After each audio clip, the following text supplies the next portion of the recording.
Hello everyone, how are we doing today? It's finally Friday, yay! This week was both slow and fast. Work was kind of fast,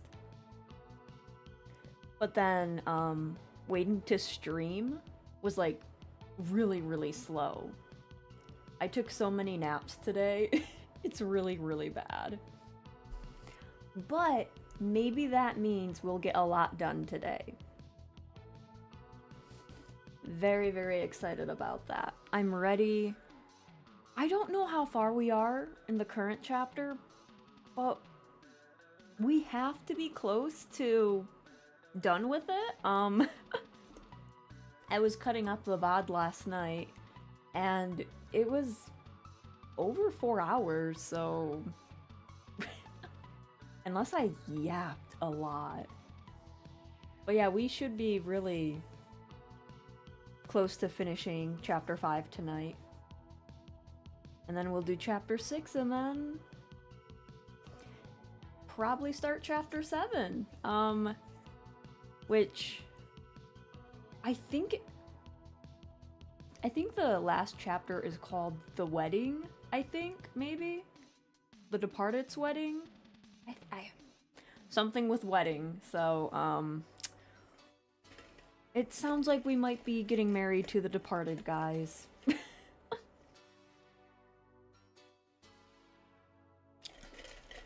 Not a fan of that. But yes, how are we doing tonight? Any fun plans for the weekend? Chilling, relaxing, etc, etc? You mean to tell me chapter 6 is after chapter 7? No, after chapter 6 is chapter 7. Sorry, I think I read that wrong the first time. Yes. Believe it or not. And there's no chapter 8 because 7, 8, 9. No, wait. No, there's no chapter 9. Wow, I messed that joke up so bad. Jesus. This is why I can't do improv or anything.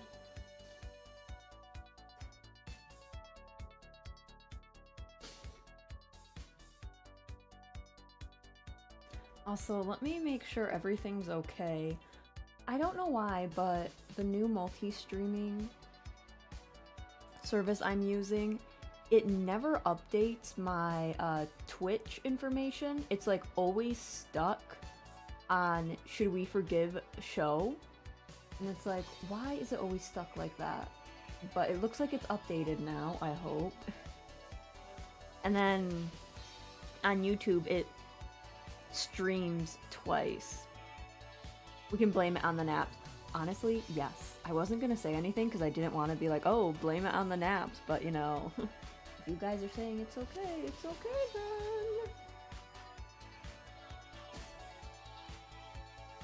But yes, with all of this napping done, I could. I know we're gonna get through chapter 5 and chapter 6 tonight. I don't know how. What's this?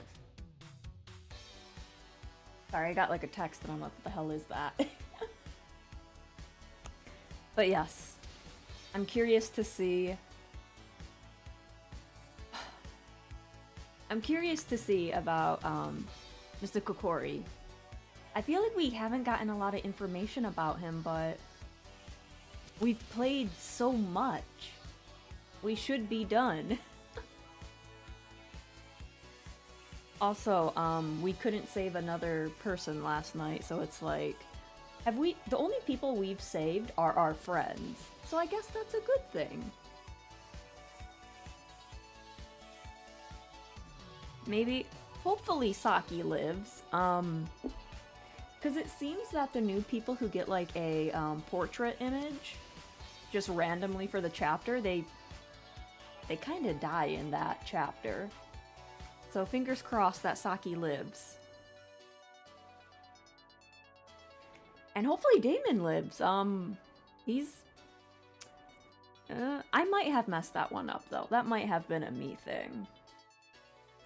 I should have stayed with him, but I was also afraid of Sho because in the first game I lost him. And we all know that debacle, so I had to make sure he was still alive, but at what cost? So, oops. It be that way sometimes. Actually, how many... I'm gonna see how many chapters we have left. We have... There's not a lot of Did I say chapters? I'm sorry. Achievements. So the achievements that are left are like completing the chapters and starting the chapters, and then the good end and bad end. So there's not a lot of unique achievements for this game. So we'll be able to platinum this. Really, not platinum. This isn't PlayStation. Complete it. What do you call it when you get all achievements on Steam? Because PlayStation, it's platinuming the game. Platinum the game. However you want to say it, but what do you do? What do you say for Steam? Like, is there a little thing we can say? Or is it just, oh, I got all the achievements? 100%ing? Yes, that would make sense.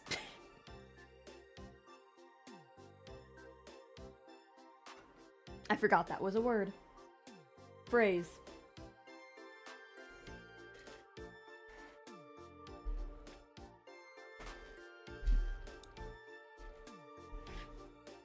I think on my little break, I'm gonna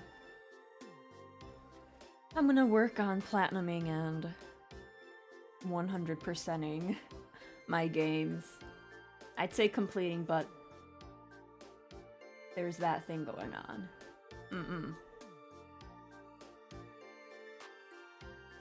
Yeah. But yeah, we'll see how tonight goes, how far we get. Have a nice little bsky. Try to work on some games. I feel like I should take a break from games, but I also feel like I never have time to play them. If that makes any sense.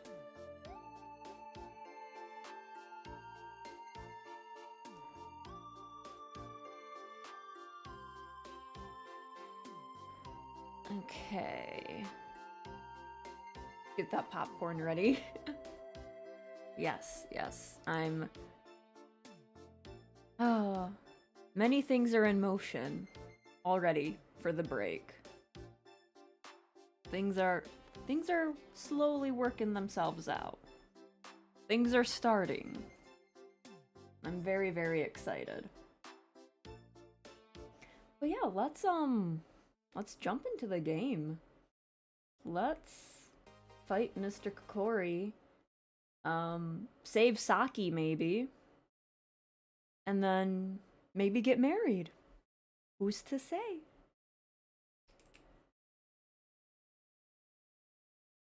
Hello? Okay. Sorry. The game wasn't loading for a while, and I thought, oh my god, please don't die on me. Alright. Let me see.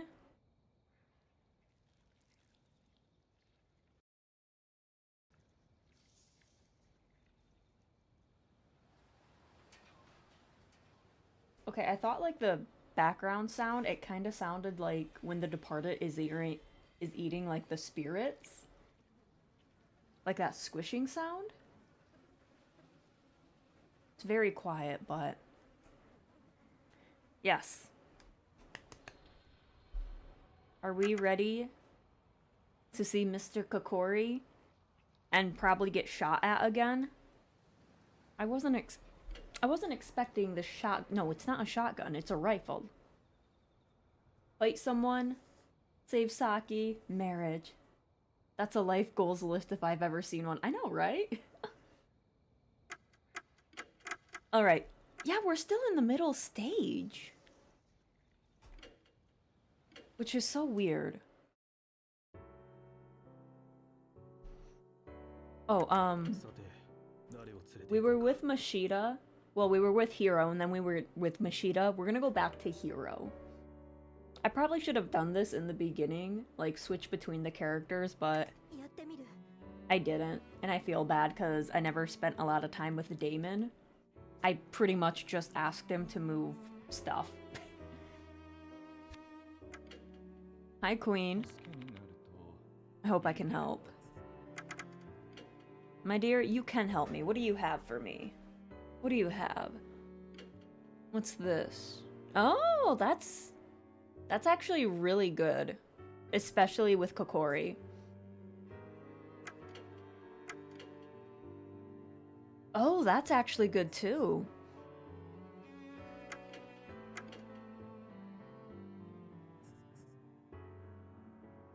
I'm actually gonna grab the Muramasa award.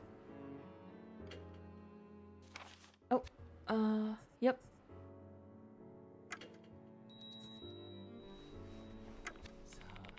I shall see you later then. So how many... Okay, there's 3 left in this chapter. So... there has to be another area we have to explore to get those 3. And then we should be able to, get all the items, maybe? Maybe? I don't know. But, welcome back. Took you a while. Oh, you be quiet! You were with me behind the trees, hiding for your life. You be quiet, Mashida.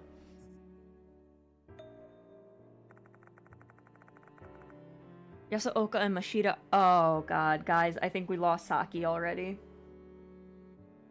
Yasuoka and Mashida are the only people inside the infirmary. Guys, I think I failed, like, one of the goals already. Where's Saki? Oh, she went to the restroom. Alone? She's aware of the dangers that shrine possesses now, and she's not headed into the forest. She should be fine. Girl? Someone died in the bathrooms. Kokori's not the only threat here, though. The Departed is roaming around the school as well. Although, the Departed only kills their target after issuing a notice, so Saki should be fine. She's not. She's gonna die. Good thing she's not here, then. I'll give you a quick summary of what happened before she returns. There are things I don't want her to hear. I fill them in on what happened in the forest. I see, so Karakura is... It's painful to know that a young life has been lost like that. But does that mean Karakura was hooligan? More or less. Karakura stole a document about Fox Lakata, so he must have known something about it. Though, I find it hard to imagine that he was acting on his own. Fox Lakata is a strong hallucinogen, so it wouldn't surprise me if other people were doing something with it. A strong hallucinogen, eh? I'd like to study it at the Institute. Maybe a new kind of alkaloid. Very intriguing. Girl, you were not there. I had to eat that mushroom off a dead centipede. It was weird. Everyone was weirded out. Can you give me some of those Fox Lakata to research once we wrap up this investigation? Cut the crap, Hiro. This thing needs to be in the hands of the government. And I just ate it. I'm gonna submit this shit to my friend at the DEA, and I'm not having it any other way. Got it? You're no fun. Okay, you're back. I'm back. Oh, you're here already. Hey, you better fill me in too. Don't leave me out of everything. Fine. Okay, we didn't lose Saki. Fantastic. Okay, our goals are still there. Leaving out the bits about Karakura's death, I tell her what happened in the forest. I concoct a story and say that I found the paper and the phone laying on the ground. So Katakuta was in the forest. Why was he there, though? I don't know. I think he got a call. Maybe his phone can tell us something. Unfortunately, it's broken. I've tried pressing the button, but... Let me take a look.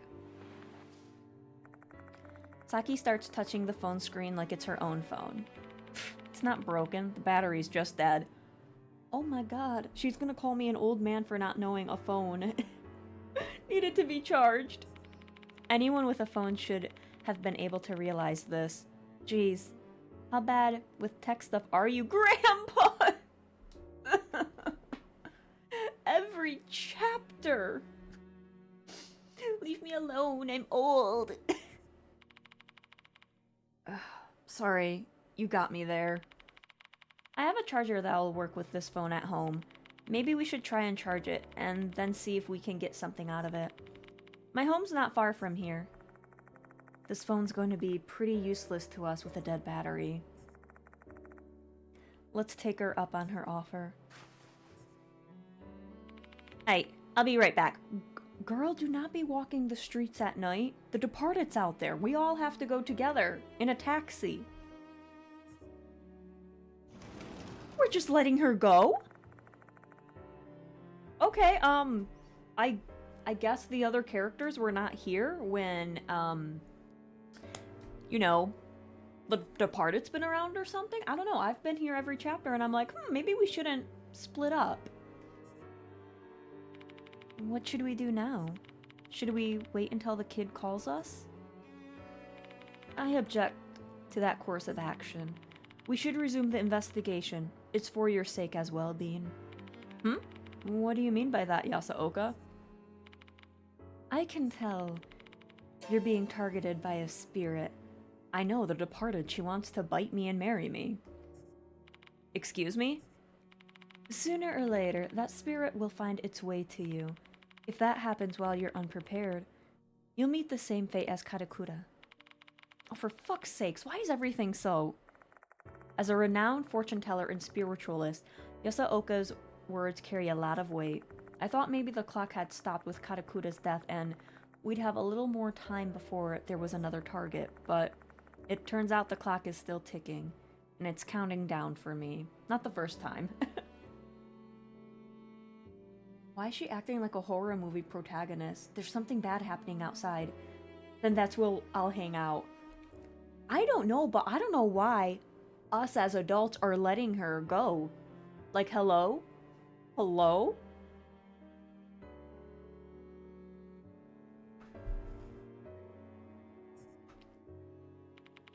But what should we do?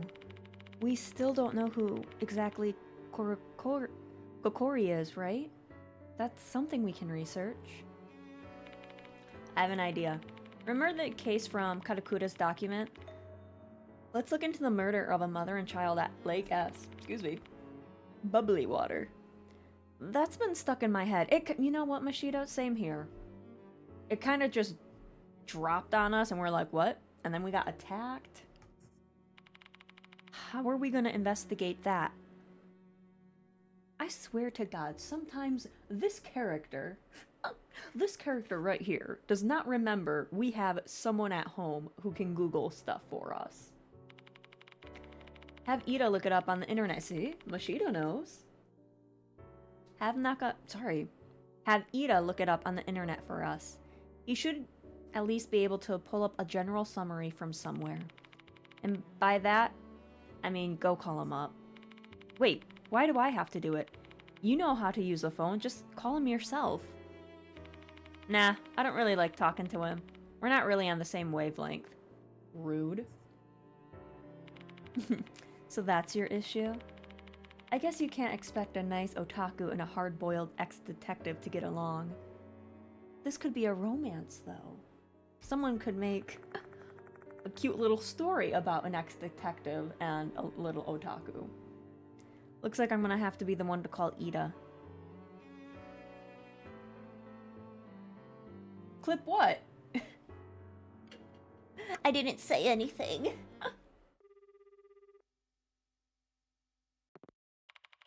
Hello, Bean. What do you want me to look up? Can you look up Can you look for any information you can find about a murder of a mother and child at Lake S? It may be connected to our investigation. Hello, Real. Welcome, welcome. Sheen Bean. No, isn't it Sean? No. I forgot how to say that man's name, but oh my god. Hello, Real. Welcome on in. I hope you're having a good time zone.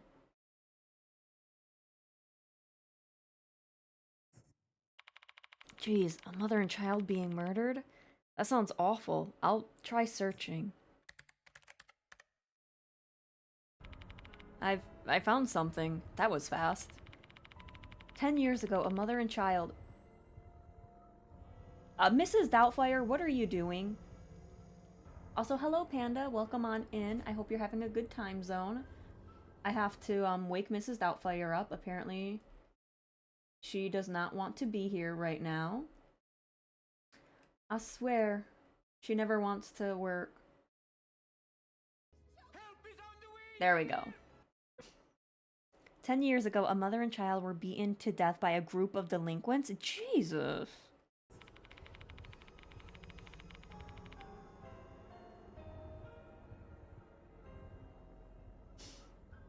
I'll share the details now. It's pretty long, so you should probably start taking notes.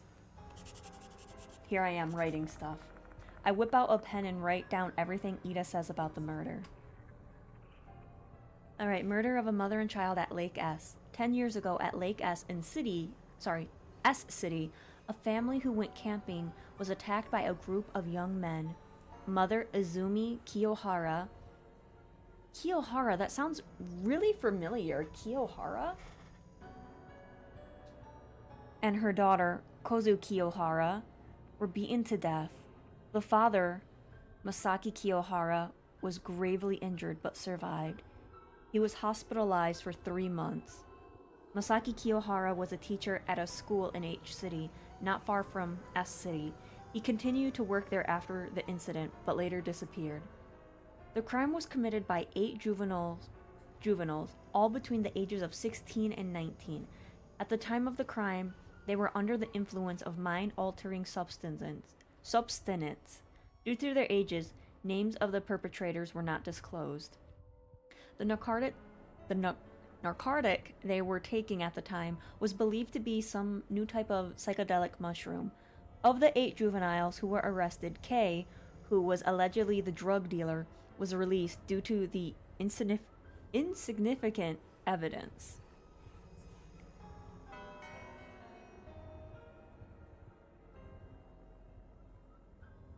I wonder if K is Katakura. But then that means Mr. Kokori... If K is Katakura, that means Mr. K has to be the father. Right? That's what makes sense to me. That's horrible. Those violent punks are scarier than spirits. Ida might have a point there. Spirits who curse humans are pretty frightening, but humans are responsible for creating spirits in the first place. The malicious actions of people cause grudges, and grudges create spirits. It's a chain of hatred, one that begins with humans. I have no idea what's happening, but I completely agree. Good. I'm glad someone agrees with me. By the way, Bean, I need to get going soon. Oh, you can leave the mansion if you want. Thanks for your help today, Ida. No problem at all. Talk to you soon, Bean. He just, like, sat at my house just waiting for my phone call. He was just, like, watching Netflix. He's like, what new animes have I not caught up on yet? I'll use Bean's Netflix. How'd it go, Bean? Ida had a lot to share.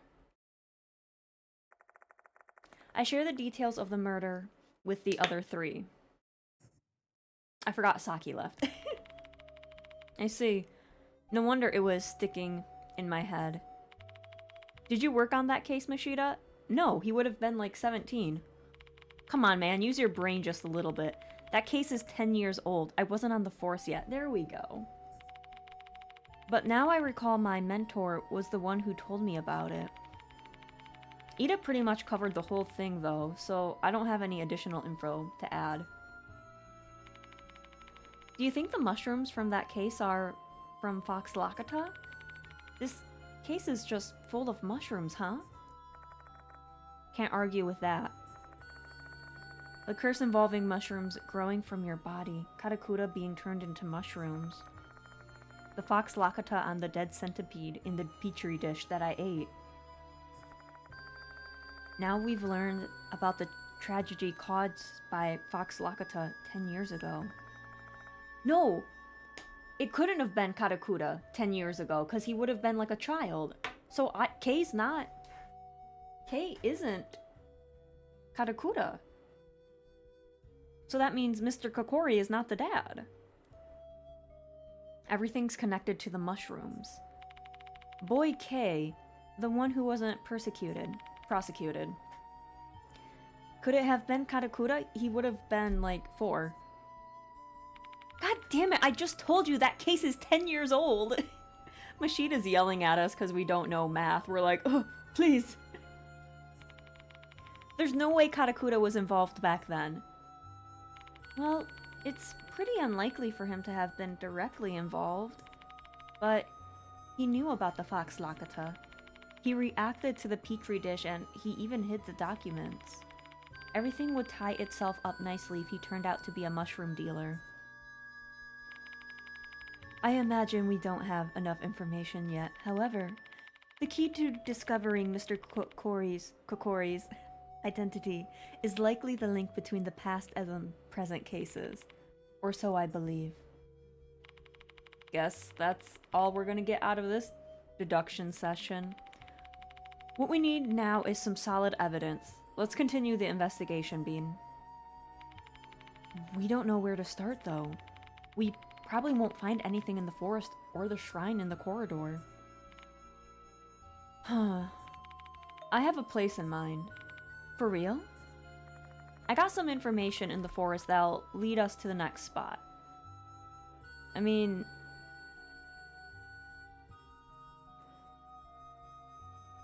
I don't remember the voice from the corpse. Does anyone remember the voice from the corpse?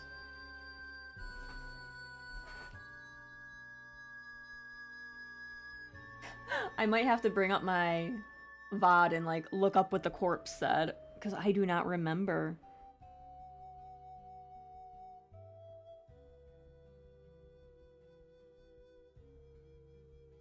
Because the murder case document and the Fox Lakata document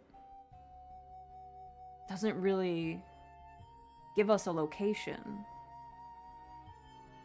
What did that corpse say? Hang on. Guys, I have to watch my own VOD. That's embarrassing. We just played it last night. That's even worse. But it was getting pretty late, so I will forgive myself.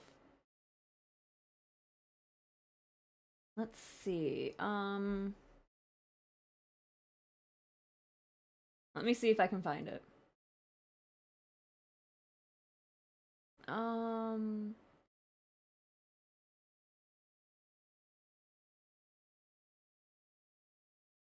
Voice from the oh, what corpse? We saw 2 of them. Oh, shit.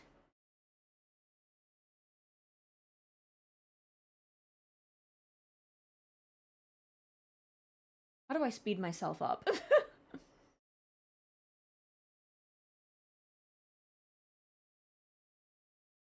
I know how to speed ourselves up on... There it is. Boink. I just need to know. Go faster. I need to know what the corpse says. I hope it's this one.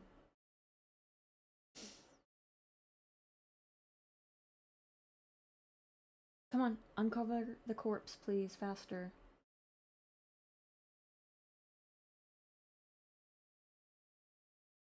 Okay, we're at like 2 times speed. Okay. What did the corpse say? Do do do do do do do do. Hmm.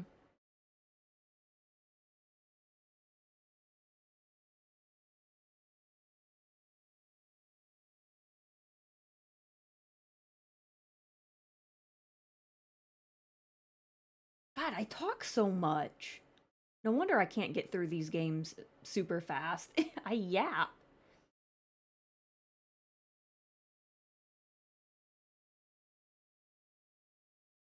But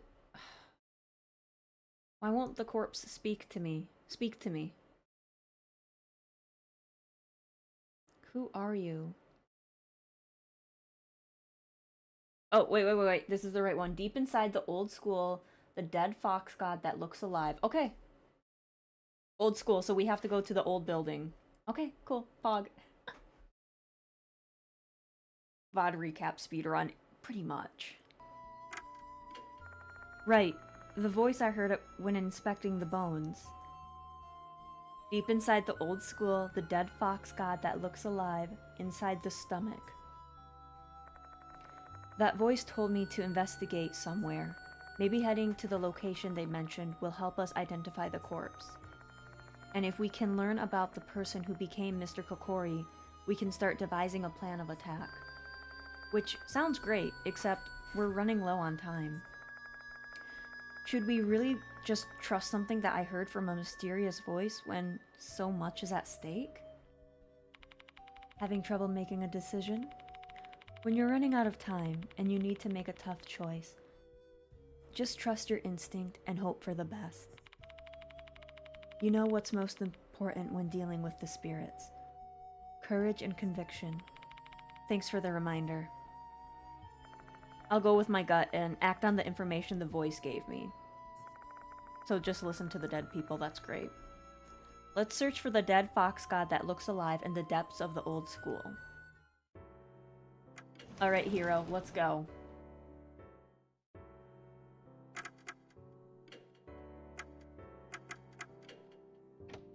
I don't think we've actually been in the old school at all in this chapter until now.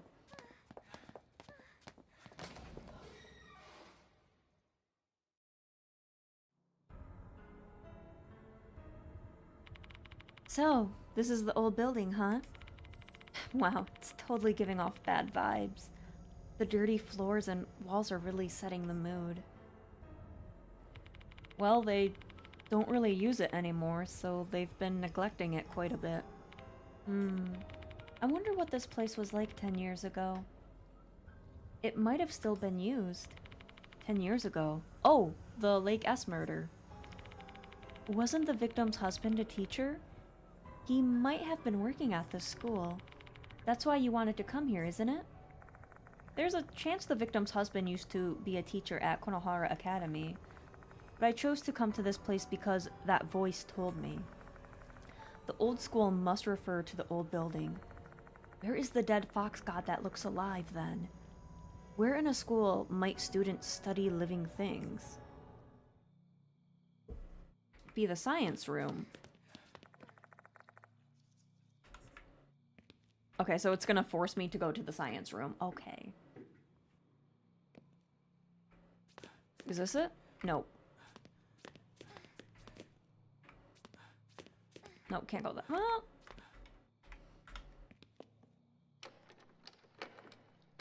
Door is locked, it won't open. The second floor's corridor is right ahead. Alright, hopefully we can find all the teefies.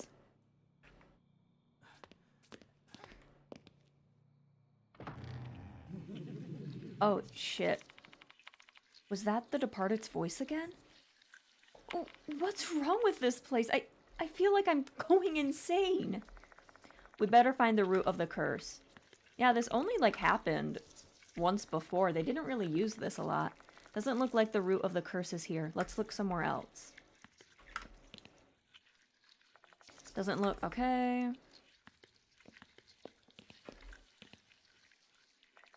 Numerous dead insects are lying inside the dusty sink. The cursed tooth is rolling around. Found it. This cursed tooth is the cause of all this. What a preposterous object! Break it now! Yeah, okay. I reach my hand into the sink and pick the tooth up. Ugh. This is bad. I'm getting dizzy. Shit! I just dropped a tooth. My hand slips and the tooth falls. It shouldn't be that far away. I've got to find it fast. Are you shitting me?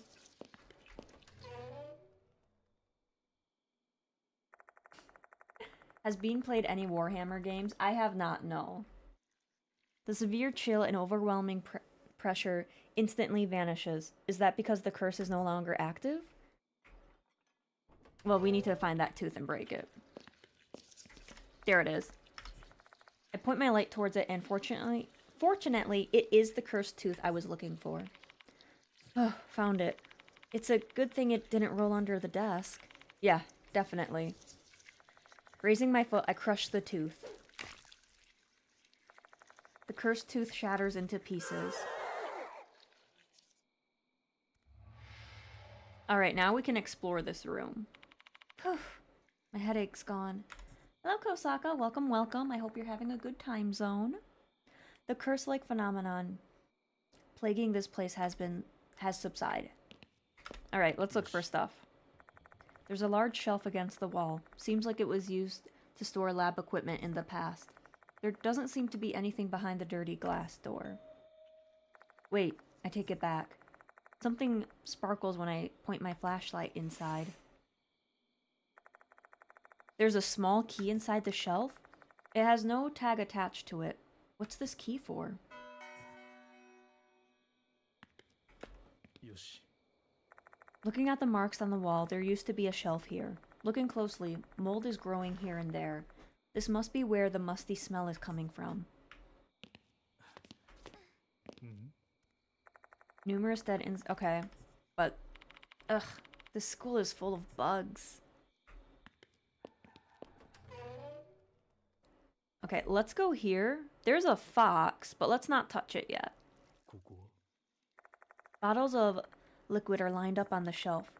The liquid seems like formalin to me. Botanical specimens are floating inside the bottles. Whew. For a second I was thinking it was going to be a finger or an eye. There seems to be something behind the bottles, Bean. Petri dishes are piled up along the back of the shelf. Inside the dishes are dissected flowers and leaves, as well as dried moss.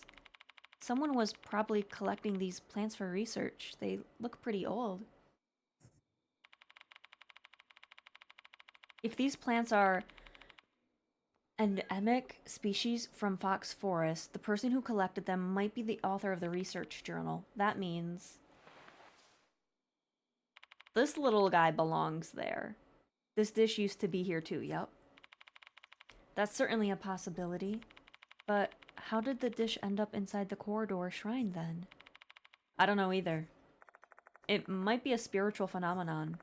I gotta say that this little dish has been an invaluable help on this case.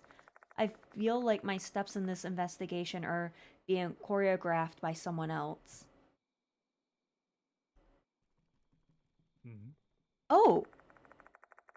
That shelf was like pushed, like if on the floor, hang on. A pile of mold-infested cardboard boxes. Hiro, help me examine all these boxes. Alright. What should I do? I'll inspect the boxes on the left, you take the two on the right. I pick up the pile of boxes and put them down. The heavy box is filled with old books and prints. I rummage through them, but I don't find anything worth noting. This is... Did you find something? Come here, Bean. The box Hiro is gesturing at is filled with old lab equipment. I find something small hiding among the test tubes and beakers. Oh, a tooth! Yay! I pick it up. It's an eerie tooth. Yeah, see, there's like marks of this like being moved. An old atomical model covered in dust. It's in such bad shape that it seems shockingly mundane. As creepy as it is seeing this as a kid, knowing where the organs are and what they look like is an important part of medicine. Oh, and for your information, I would very much like to decorate my house with one. Oh, okay. Okay, girl. You do you. I find an old steel cabinet. There's something behind the glass door. Let's take a closer look. I think this is where the key... Yeah, okay. Like, the preservative? Yeah, that's what I think they were talking about. The door opens with a delightful, crisp clack. I think the fact that the stuff in this game is hard to believe adds to the fantasy. I open the door and find a dissection scalpel inside. Despite all the dust, the scalpel isn't that rusty. It can probably still cut things. Am I gonna have to cut this open? There's a stuffed fox specimen on the shelf. A fox god. We definitely need to inspect this closer. Looking at the creature's features, this stuffed fox is real, one intended to be used for education. It was probably taxidermied by an artisan. This fox looks alive.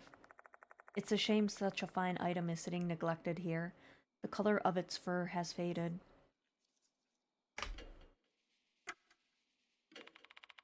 Deep inside the old school, the dead fox that looks alive.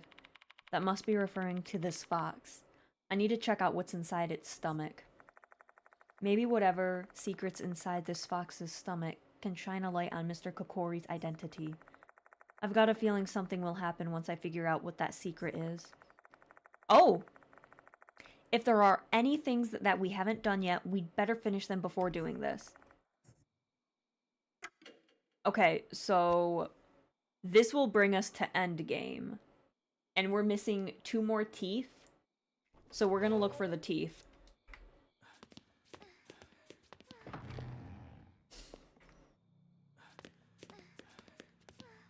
Nope. I think we might have accidentally got locked out of the 2 teeth. Because I don't think we really found any in the morning.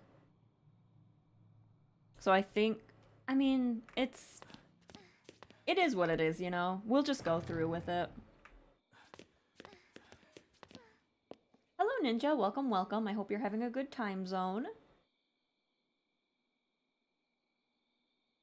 But yeah, I think we missed some teefies. Which is fine. It's not like it's an achievement or anything, so it's all good. Plus, I think we're pretty fine with the items we have, so let's... I'm not sure, but I don't think you can get locked out of teeth besides going to the next chapter. I feel like I looked everywhere. Like, I looked all in the new building. I think I looked everywhere. I think I'll be fine. We're just gonna... let's get to the end game. I'll miss some teefies, but that's okay. Use the scalpel to cut it open.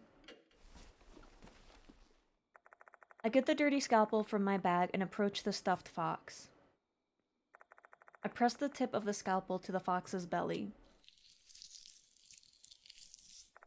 And then I slice it open. The fox's stomach is gaping.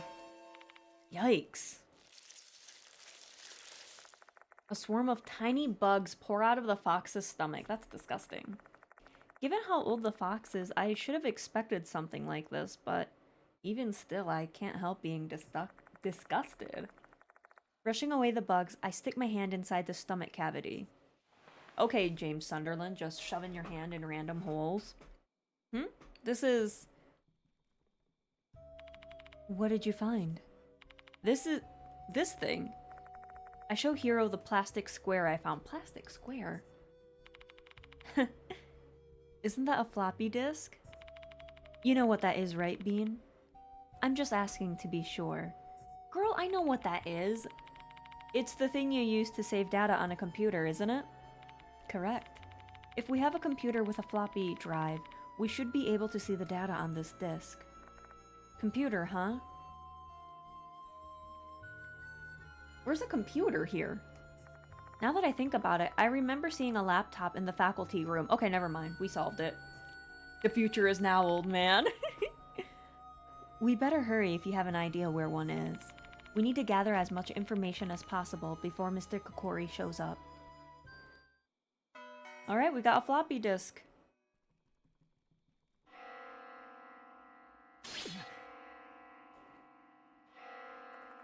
This is... The Departed. Crap. The Departed? There! Hiro's voice starts to crack due to fear. No matter how much I try to prepare myself, I always freeze up before the Departed. I can't even speak, much less move. My dear husband! Kokori resentment killed Hooligan. Yeah, okay. You are next. He is already here. Should you survive, you will become my real husband. But you can't save this soul as you are now. You will die here. Tonight. Okay, but I thought you wanted me as your husband. Wouldn't you want to protect me or something?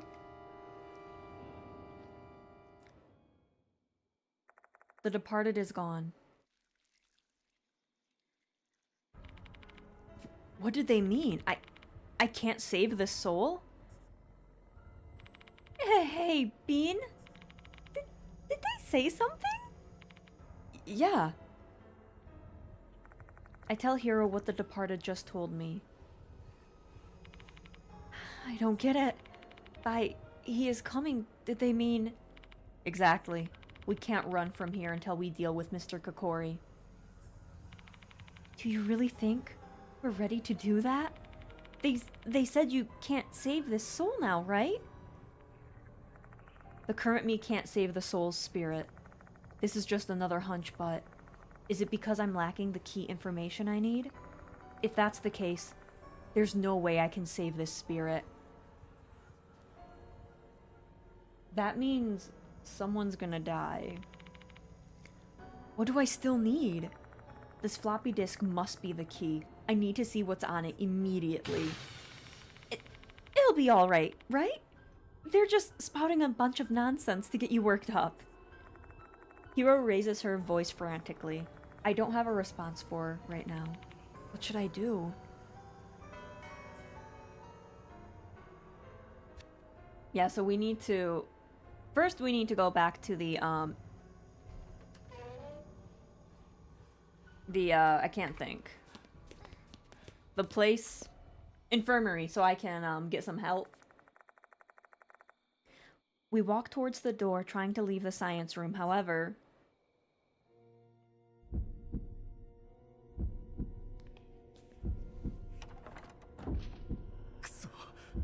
Shit.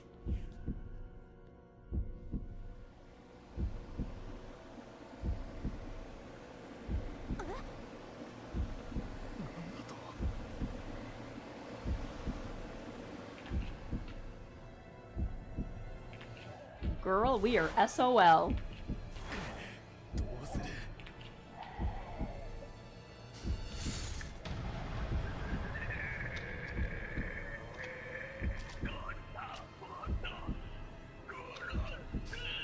I probably should have healed before I cut the fox open. I'm greeted with the vision of a decaying body covered in mushrooms, wearing a mask resembling a beast's skull. A hideous-looking Kokori is standing right before my eyes. What should we do? I can't guarantee that we're fully prepared to fight Kokori. I want to run, but the door is blocked and we don't have another way out. What should we do then? You got this? Oof, I don't know. At that moment, Kokori lets out a terrifying scream. My entire body is racked with crippling pain. Oh, lovely, I'm growing some mushrooms. What is this pain? What are those? Mushrooms? I hear the unpleasant sound of something growing for the second time. Hiro screams, clutching her neck and crouching down. My neck! Looks like mushrooms have started invading Hiro's body as well. This poor woman wasn't even in the fight with Kokori. It was Mashita. Mashita got out of this really nice and easy. Which reminds me, this is the same mushroom curse that afflicted Saki. So then, if the mushrooms infest our whole bodies, what awaits us is death. Kokori simply stares at us in silence. Is he trying to kill us with the curse? He's not showing any sign of readying his gun. I mean, he's like right up close and personal, so it'd be kind of hard to get that rifle. What does he want? Who?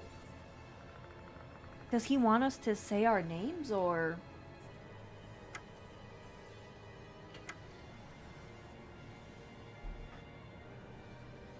Whose name should I tell Kokori?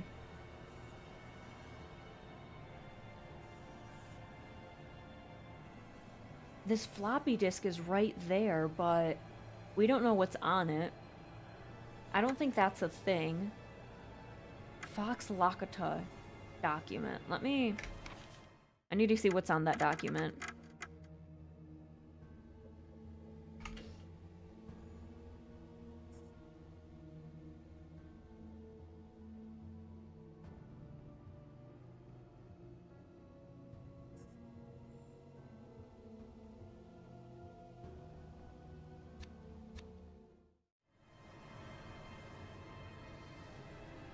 But we just got it.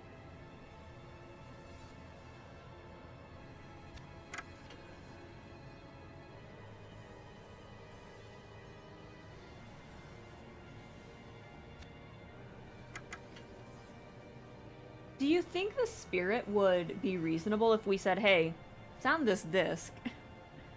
Do you think he'd be reasonable?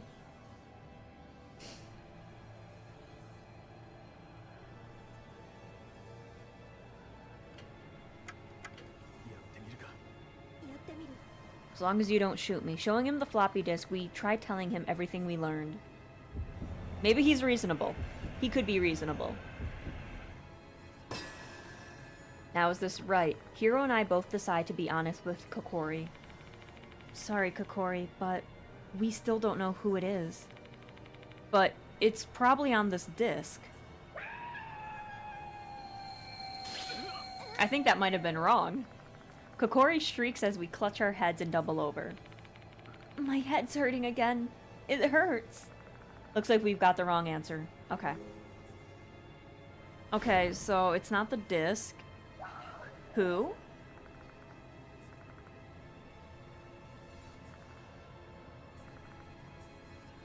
So, here's the thing. It would have to be the dad. Information regarding the Lake S incident is mentioned in the Fox Lakota note. I've also obtained the name of the victims thanks to Ida. Using that as a foundation, both of us decide on a name.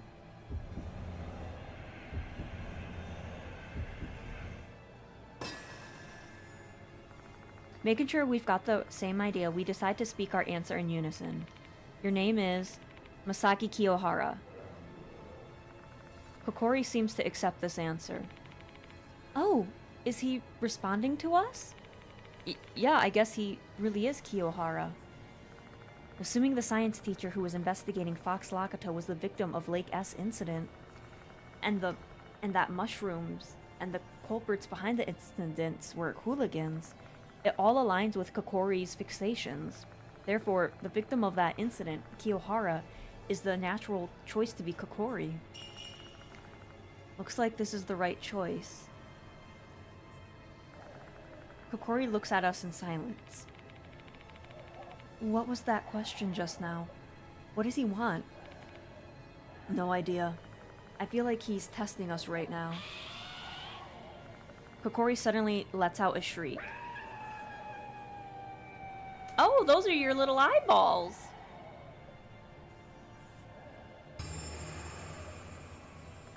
His mask then falls off, revealing a hideous, decaying face. Kokori glares at us and growls. I feel dizzy, and my arm is starting to hurt really bad. Just more little mushrooms. Shit, it's messing with my arm now. Oh no, this is bad. He's totally going to kill us. We have no idea what Kokori's real intention is. We're going to be killed at this rate. What should we do?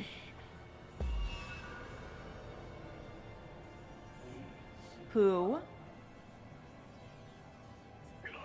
Worst? Hooligan. Does he want us to give him a name again? I get the feeling that a wrong answer here is going to get us killed. We need to really think this over. I'm gonna have to check out until this fight is over. Totally gonna have nightmares. I'm sorry, Whittle. Learn to lie better? What do you mean? I'm trying to help this man out.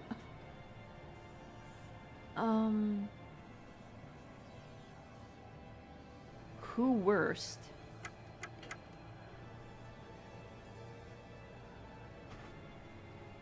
It can't be that because it's the bag. It's not the petri dish. Floppy disk? We can try the floppy disk again. Brandishing the floppy disk, we try to tell him everything we know. Maybe the person who wrote the floppy disk is bad.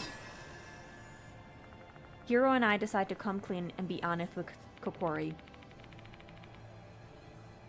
I don't think this was it. Why do we have that floppy disk as an option?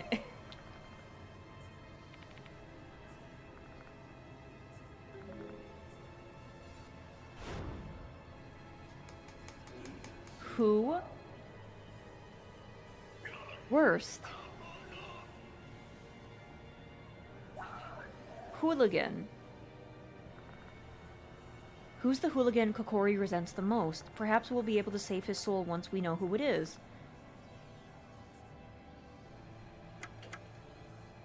So, it would be Student K.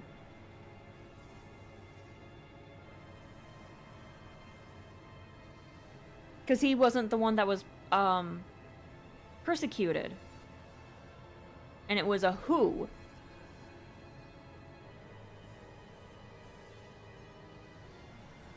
But that's not a name. That's a name.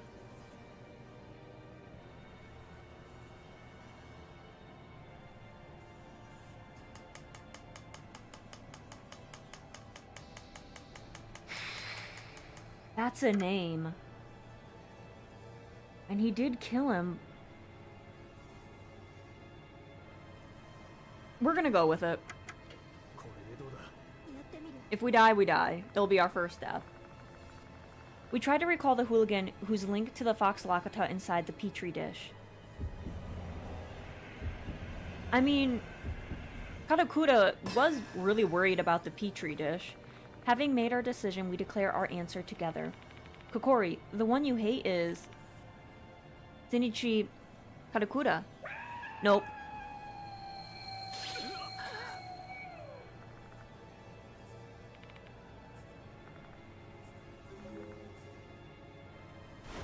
So it is Student K. I was right. But it's not a name. It's Student K. If you would have given me more time, Kokori, I could have helped you out.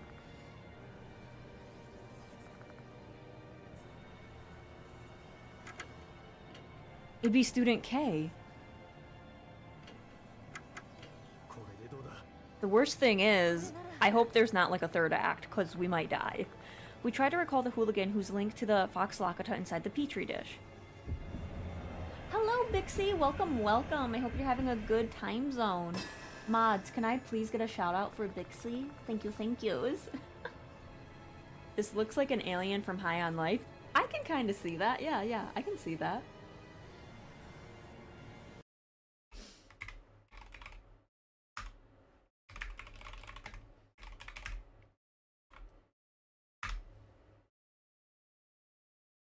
Having made our decision, we declare our answer together. Kokori, the one you hate is Student K. Okay, you're not screaming. Kokori's breaths become more shallow. He seems satisfied with that answer. I knew it. Okay, but that's not a name. Student K is not a name. Assuming Kokori is Kiyohara, he lost his family to a bunch of delinquents in the Lake S incident. The culprits were under the influence of Fox Lakata, which was sold by Student K. Time Zone is good, having fun playing Lord of the Rings Return to Moria. Nice, nice. I'm glad to hear that. How has been? I've been doing well. Trying to finish up Deathmark. But yeah, I kind of want to play that game, TBH. Making things worse, Student K wasn't arrested. He's basically the root cause of all of Kokori's problems. But Student K is not a name. Kokori lets out an eerie howl. He then slowly vanishes into thin air? Huh? Was that not the boss battle? In a flash, the pain disappears as quickly as it came. The strange objects covering my head and arms have also disappeared. Is it over?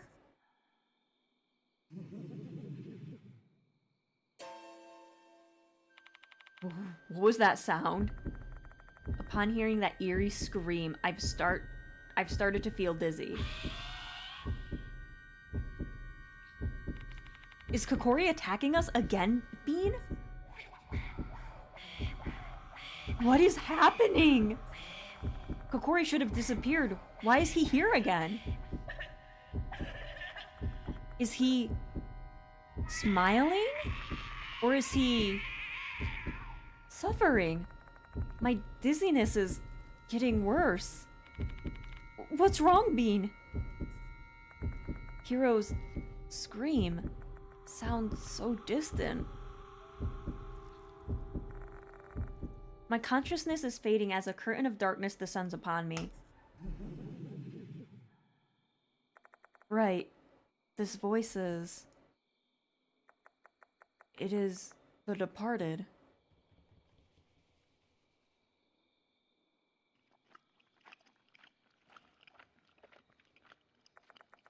That bitch better not be eating Hiro. Because we couldn't save... We couldn't save Kokori, so his soul wasn't delicious. Oh, fuck. I hear a sound. It's the same disgusting sound as before. Is Kokori being devoured? No, because he wasn't purified. But why?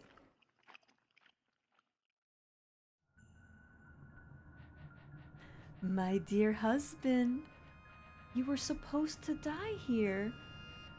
But you resisted fate, stood against fear. Now I am convinced you are my real husband. Take a look.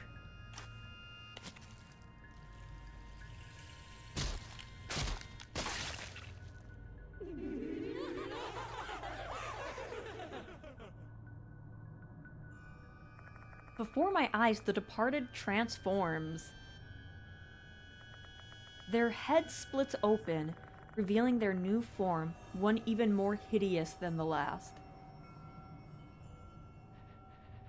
Their souls combined take off my old clothes and put on new clothes. I want to be beautiful, more beautiful than the others. We will exchange vows later. Please wait, dear husband. Okay, but is Hiro alive? Because I don't know who she ate.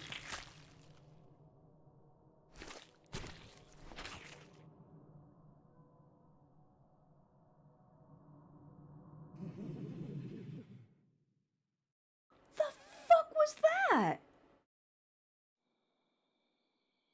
Hiro, are you still alive? Did you see what I saw? Girl? Hiro? I'm stricken with a massive headache and my feet falter beneath me. What in the world is happening? Hello? What is that thing? The lights are supposed to be off, yet they emit a dim light. A red light.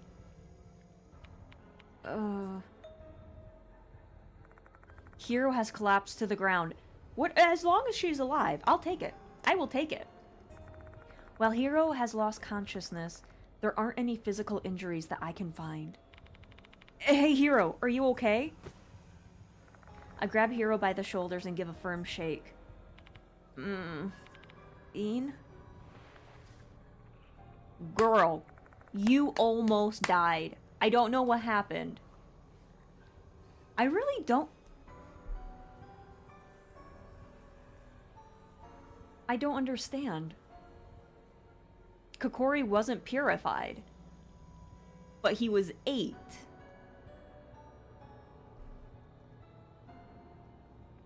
But the departed never threatened to eat any of our friends. So I wonder if the departed just wanted us to lure Kokori to the school so she can eat him. I help Hero off the floor. Thank you. What's that light? Is this Mr. Kokori's doing? I have no idea. Hero, can you recall anything? Me? I can't remember a thing. I lost consciousness the moment Mr. Kokori started behaving oddly. That reminds me, where is Mr. Kokori? He's not here. Did you do something to him? Probably my future wife did, I guess. No, the one who killed Mr. Kokori is.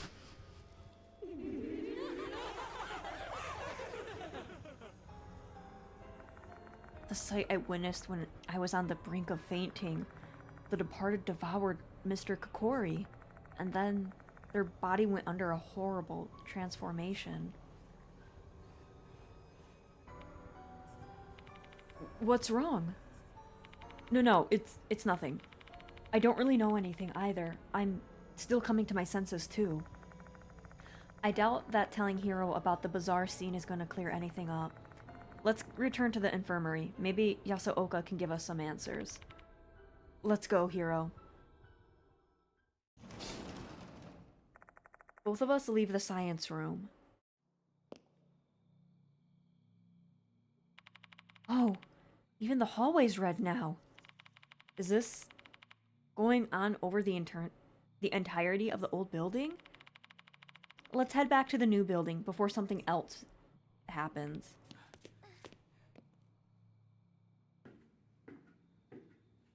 You can tell something's gonna happen because it doesn't let you hit Q to return to the infirmary. Oh! Okay!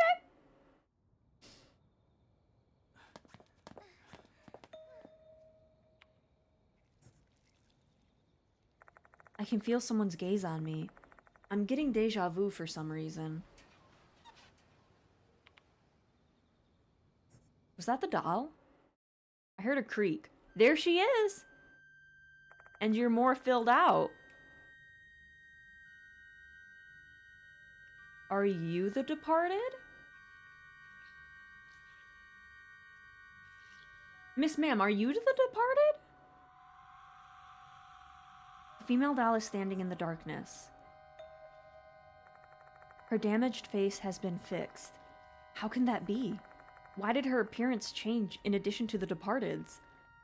Probably because she is the departed. I have to share it? Her words are clearer than before.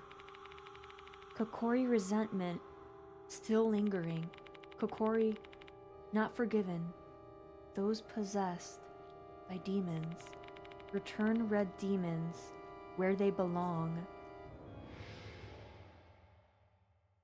The female doll then disappears into the darkness. Kokori's resentment is still lingering? I can't immediately refute that. If Mr. Kokori had been devoured by the departed before his soul was saved, perhaps the lingering resentment will still bear its fangs at living beings. If that's true, then its target is still... Hey, Bean! Why'd you just stop all of a sudden? The new building is just right ahead. Okay. There's still something I can do to save Mr. Kokori. I wonder what she means by return the red demons to where they belong. I think we need to drop the petri dish off in the forest. But we need to go and we have to go to the faculty to look at the floppy disk.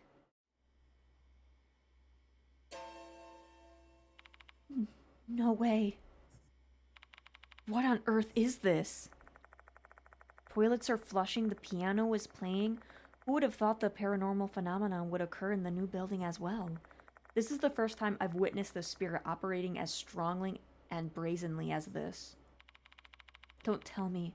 The special buildings also... Hurry up, Bean.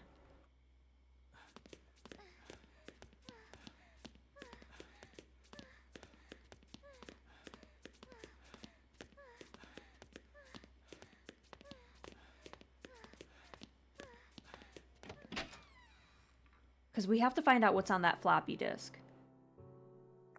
The special building is as peaceful as ever. The lights haven't turned red like the ones in the other building. We should be safe for now. What was that phenomenon anyways? I've got an idea, though it's a hunch. Both the female doll and Konohara Academy changed once the departed transformed. That can't be a mere coincidence. Oh, that's right. We've got to check out the floppy disk before going to Yasuoka. We don't know what Mr. Kokori is gone for. We don't know that Mr. Kokori is gone for good, so I'd like to gather all the evidence we can just in case. You have a point. We do still have some unsolved mysteries regarding Mr. Kokori. Not to mention that the doll also said his resentment is still lingering. And if that's true, our lives will be at risk until the resentment has been placed. All the stuff concerning the departed and the red lights are certainly worrisome, but we better focus on Mr. Kokori as the imminent threat. Got it. Let's go to the faculty room.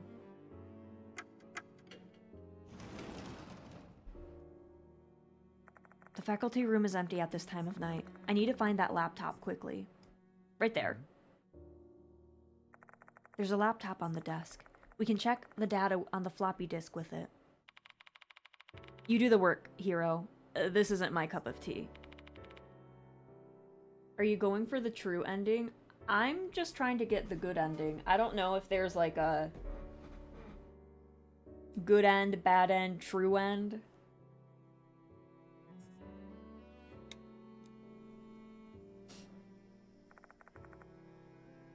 Like, I'm just trying to get the good ending, so I don't know if that's the true ending or not. Hiro turns on the laptop, and then inserts the floppy disk.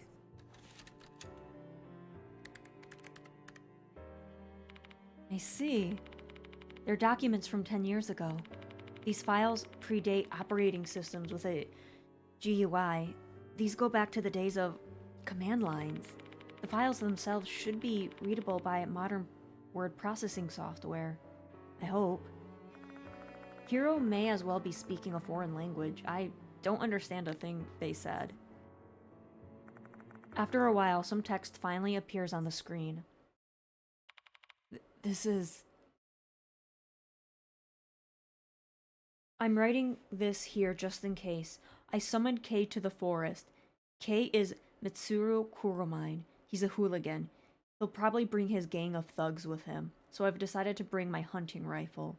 I've become a demon, both physically and mentally, the next fox demon of this cursed forest.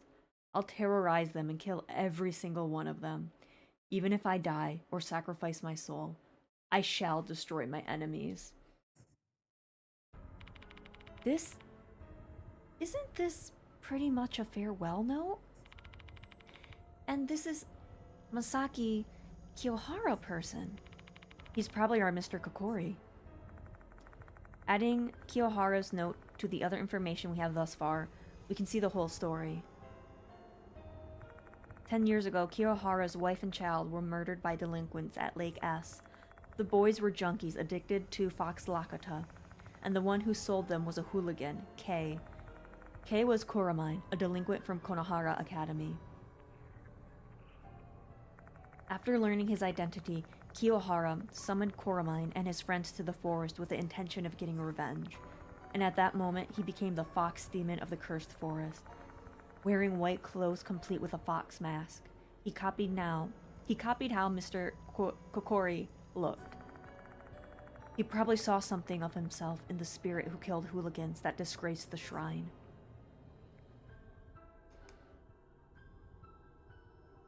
However, he never got his revenge. Kuramine and his friends killed him and buried him in the forest. That skeletal corpse was Kiyohara. His resentment still lingered on even after his death. Thus his regret became a spirit. Oddly enough, a spirit that looked like Mr. Kokori. And that is how his revenge began, claiming hooligans addicted to Fox Lakota, one of them being Kakuta.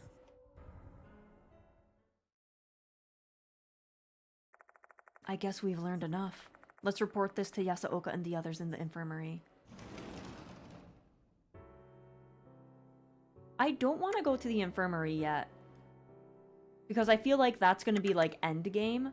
We still need to put Mr. Kokori to rest. And I think what we need to do, we need to drop that petri dish off into the forest. So I think we're going to go to the forest.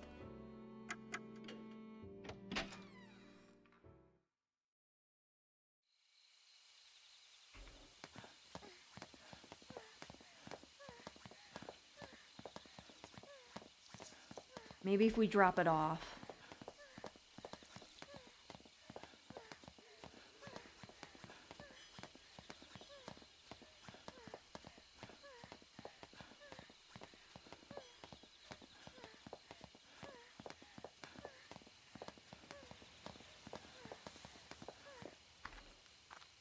Long path, good lord. We've returned to the grounds of the shrine once again. Hey, why have we come here?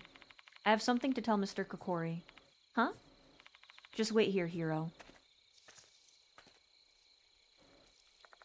I head towards the inner area of the grounds by myself. Mr. Kokori, Masaki Kiyohara's corpse is resting here. A man whose life and family were ruined by Fox Lakota. To add insult to mortal injury, these mushrooms are growing on his corpse, as if mocking his tragedy. Return the red demons to where they belong. If the red demons are referring to the Fox Lakota, then there's no other place they'd belong more than right here. Take a look at this, Kiyohara. I take the creepy petri dish from my bag, and then throw it into the nearby bush. That should be enough, right?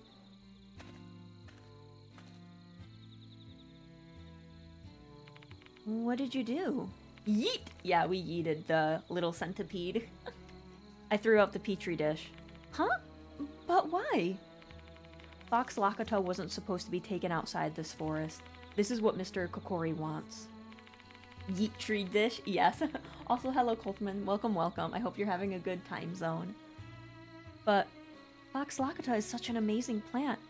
If we just research it, we might be able to develop new Spirits don't really accept that kind of nuance. Mr. Kokori views everyone who takes Fox Lakota from the forest as hooligans. Did you bean anyone with the centipede? No. Maybe I hit a random ghost sitting in a bush. You know how also welcome on in, Pokey. I hope you're having a good time zone. You know how all those hooligans met their ends, right? If you're prepared for the potential consequences, it's all yours. Ugh. Hero's complexion turns a paler shade of white. With her crippling fear of spirits, that should give her more than enough reason to change her mind. Fine, I get it. Damn it, that was such a massive disappointment. I've been thinking about getting those mushrooms back to the lab ever since we found them.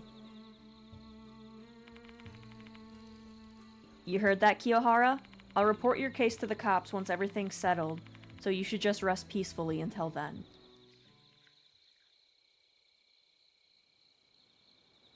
God, I really, really hope.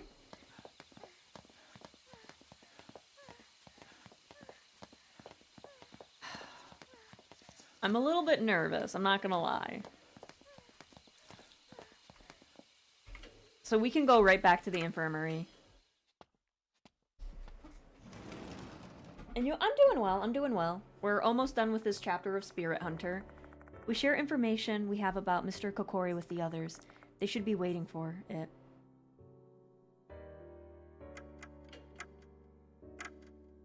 Just to be safe in case I messed up.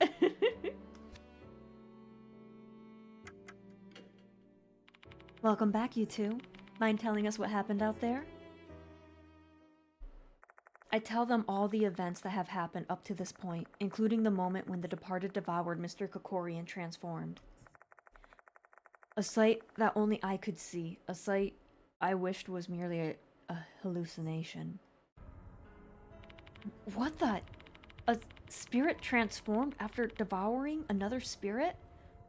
I've never heard such a thing before. What a monster.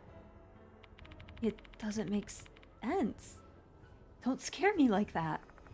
The three mark bearers all take this news differently, shocked and confused. Honestly, I feel all their emotions. What if this transformation made them stronger? That explained the red lights from earlier. Does that mean things have taken a turn for the worse? Most likely. I wonder what they're planning next now that they've gained power and transformed. More terrifying things may be in store ahead. Awful. A heavy silence falls over the infirmary. The departed has grown stronger, and there's nothing we can do about it. Our sense of fear grows alongside the sense of powerlessness that we feel. The phone on the desk is ringing. I should answer it. Hello? It's Saki. I've charged Katakura's phone. Have you checked what's on it? I kind of forgot about this. Of course. I'll tell you what it says now, so you better take notes. I prepare to write down the contents of Katakura's phone as Saki relays it to me.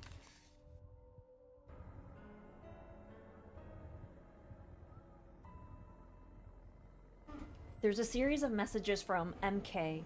MK had entrusted Katakura to manage the Fox Lakata in the forest, but when their secret was about to be exposed, he told Katakura to dispose of them. He threatened to tell the world about Katakura's assault case if Katakura betrayed him.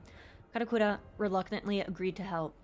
MK didn't send any messages for 2 weeks until today after school, when Katakura got 2 new messages from him. However, the text was too garbled to decipher.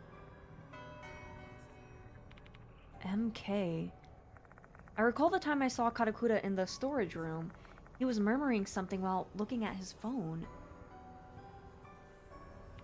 I was summoned. I have to go, or else I'll be killed. MK. So I wonder if it was the departed that was texting him? Because Mr. Kokori couldn't do that. It's pretty clear he was acting under MK's direction. That's Katakura... Sorry, that Katakura's a pretty messed up kid for someone who's on who is a disciplinary committee member. Katakura didn't have anything to do with Lake S incident. However, he got himself mixed up with the Fox Lakata because of MK's blackmail, and that's how he met his end. Mr. Kokori, Kiyohara won't forgive anyone who's addicted to Fox Lakata. Thanks, Saki. I was just repaying my debt since I caused you trouble before, alright? I'm hanging up now. Say hi to Miss Yasuoka for me. It was that girl, right? What did she say? I tell the others everything Saki told me. Hey, MK. You think they're the person named Kate?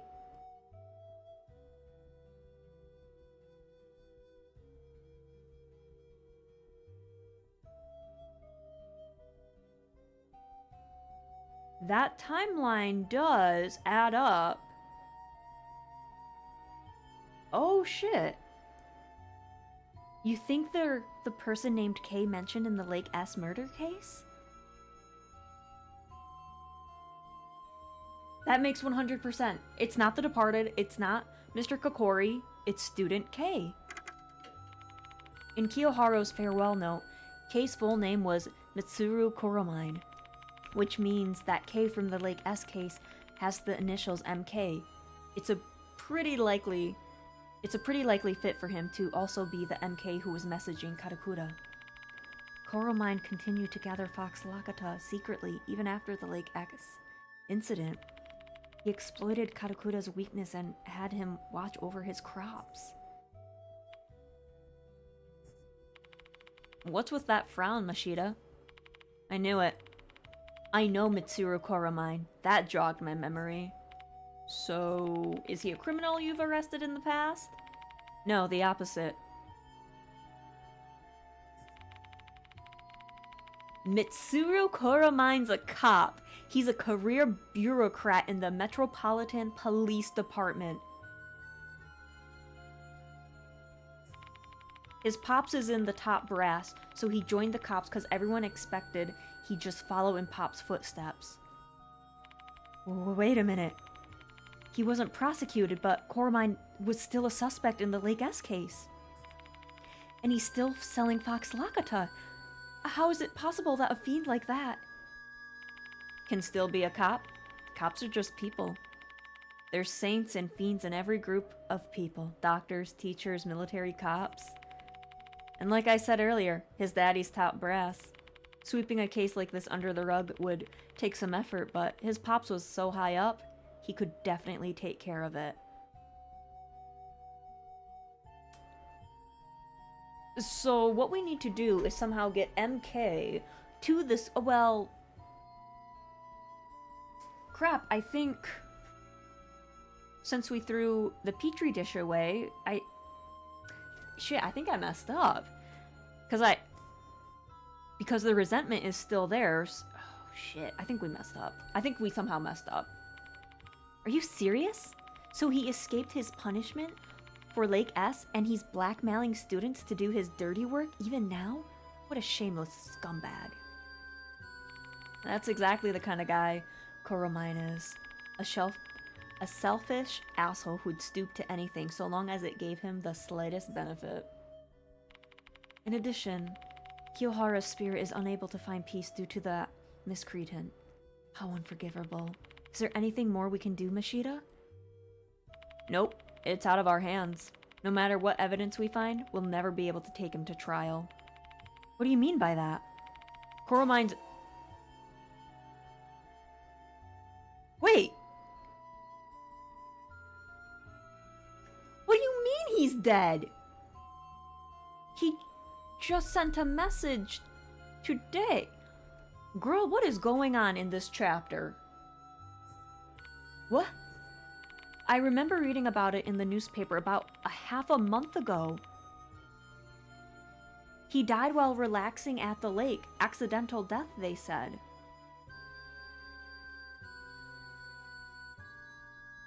Okay, so I think my departed theory might be right. I think it was the Departed that was texting him. Because if he was dead half a month ago... No, wait. Oh, have a good night, Wolf. Also, thank you for stopping on by.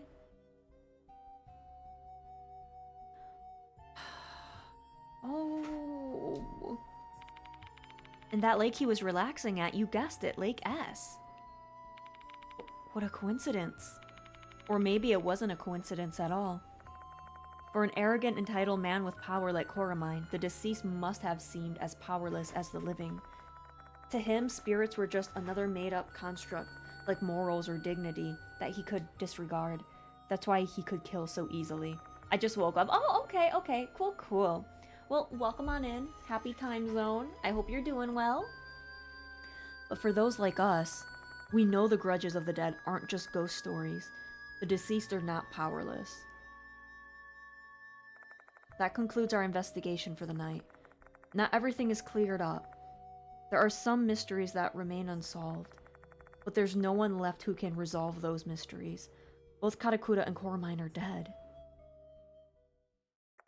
I start getting ready to leave school, though I'm still feeling uneasy for some reason.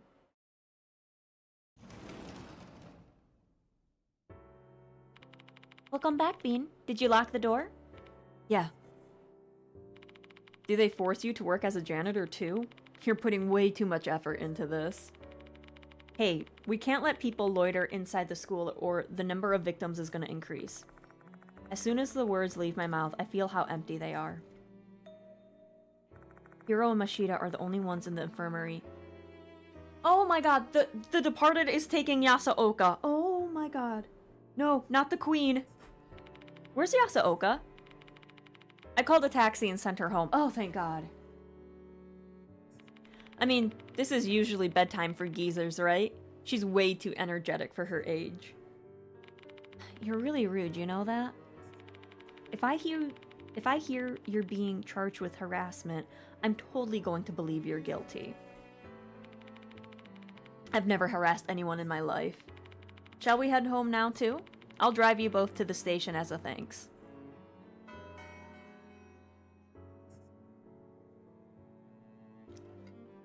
Hello, Dev. Welcome, welcome. I hope you're having a good time zone.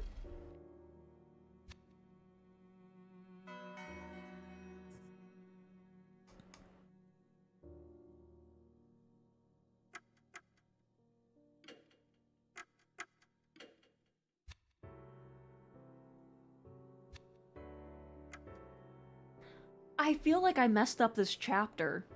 I'm not gonna lie. I feel like I really messed up. After checking whether or not the door is locked, we leave the special building, and then we head to the main gate. For now, there's nothing we can really do about the red lights in the school. If it really is a spirit's doing, everything should be back to normal once the sun rises.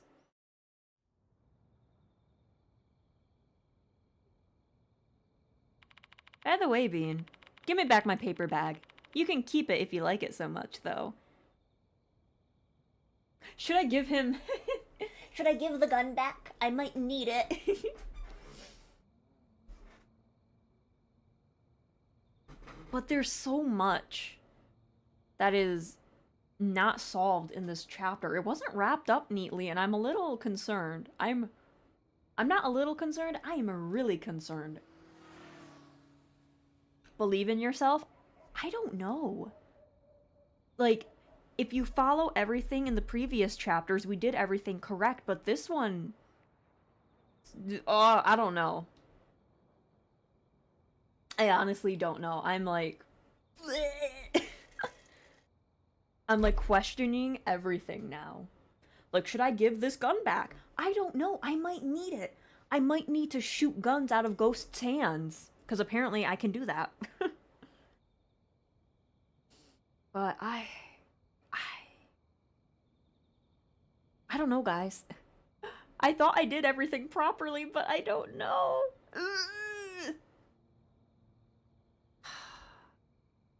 Shit. That's the only thing I can think of is, shit, I fucked up, I bet.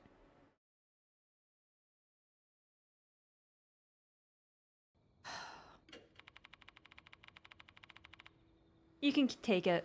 Why would I want such a dangerous thing anyways?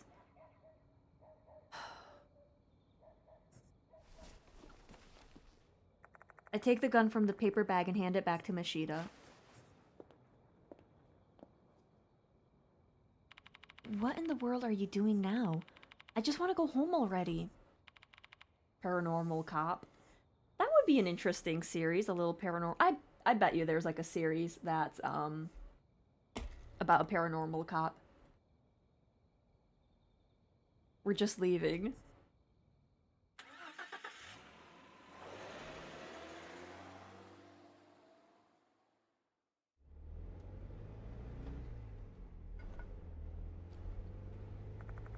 My car slowly leaves the school and heads towards M Tower Station.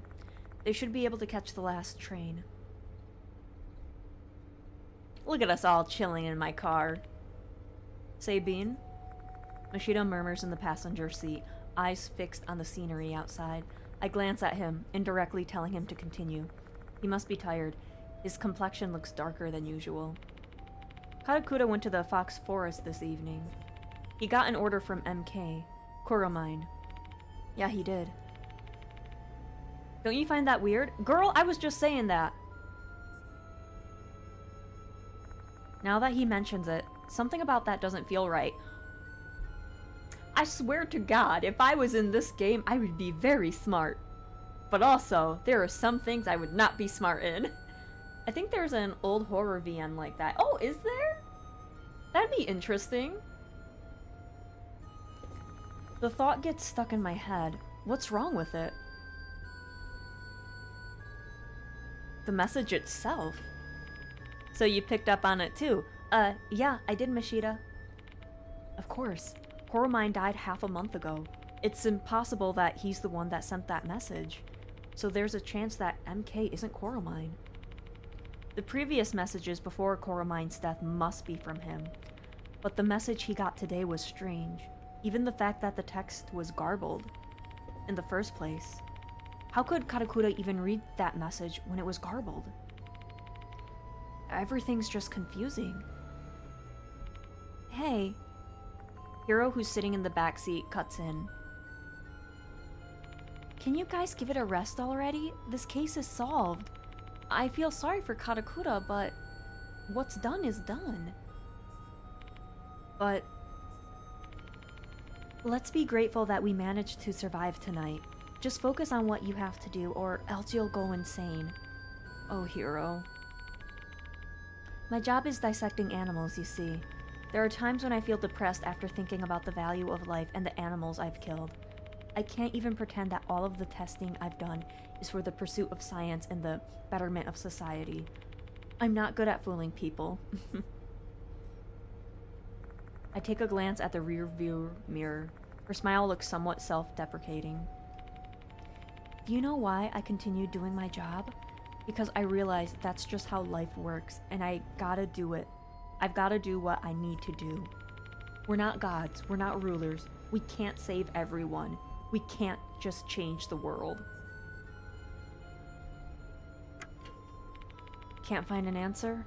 I don't blame you. It's nothing to get worked up about. Feeling unsure over something is just part of the human experience.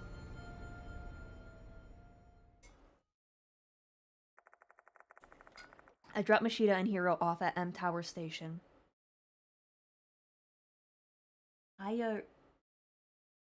Hayarigami? Is it on Steam? I'm sorry I'm asking all these questions.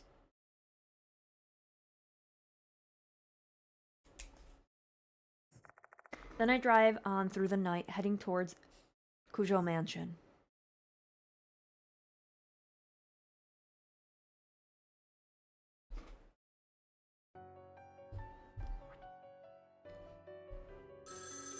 Who the hell is calling me this late?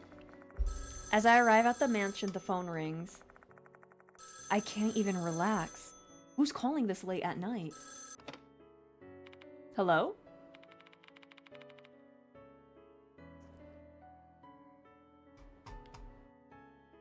Isn't that interesting? MK? MK? I'm just saying, guys, I've had my suspicions about this woman.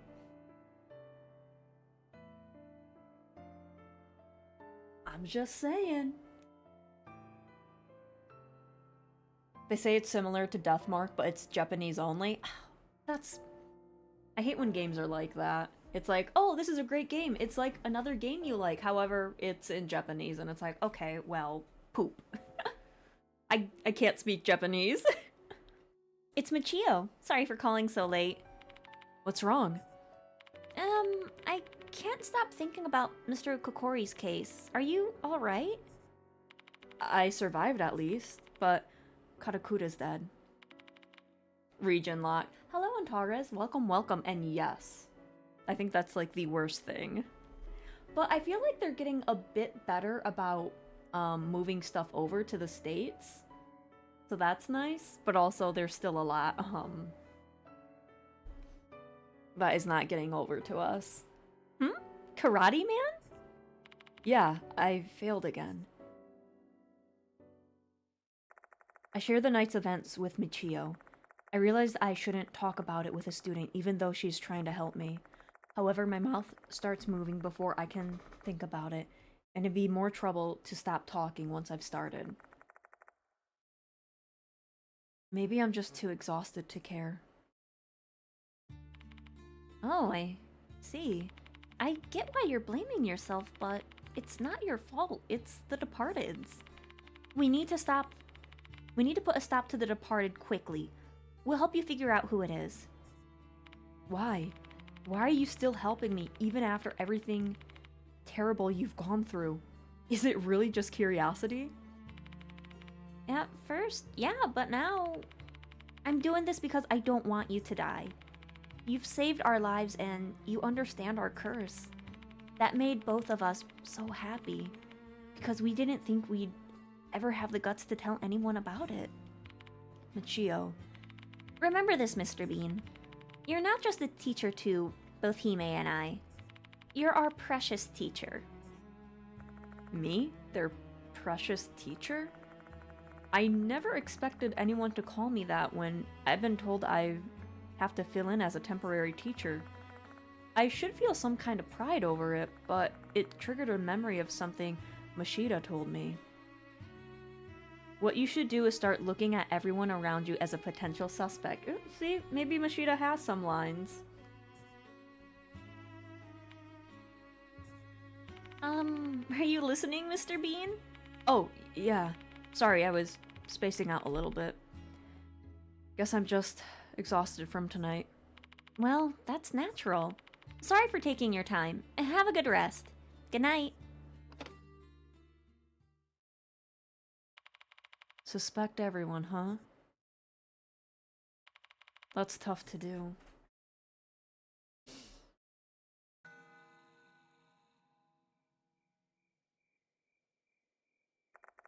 The night goes on. Yeah, I can't bring myself to go to sleep. Oh, I have some of those nights. They're bad. I'm afraid to close my eyes. No. Afraid to even turn off the lights. My eyes flit over to the window, displaying the moonlit night outside, triggering a memory from earlier tonight. Mr. Bean? Maybe I am the real Mr. Bean. You guys don't know that. I recall what they said, and now I'm convinced that you're my real husband. All these incidents must have been some sort of test to see if I'm worthy of being their husband, and it seems like those tests have ended tonight. The Departed has acknowledged me as their real husband. The ending that the Departed desires. I feel like the day is fast approaching, when I'll be asked to exchange vows at the school grounds, all lit in red. I still feel like I did something wrong in this chapter, TBH.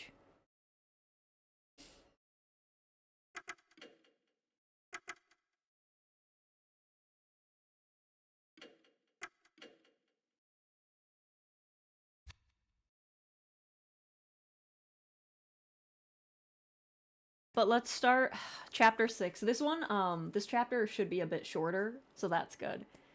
You're a successful British comedian and professor? Absolutely, 100%. Have you seen Mr. Bean and Me Bean in the same room? No, you have not. The following day at Kujo Mansion.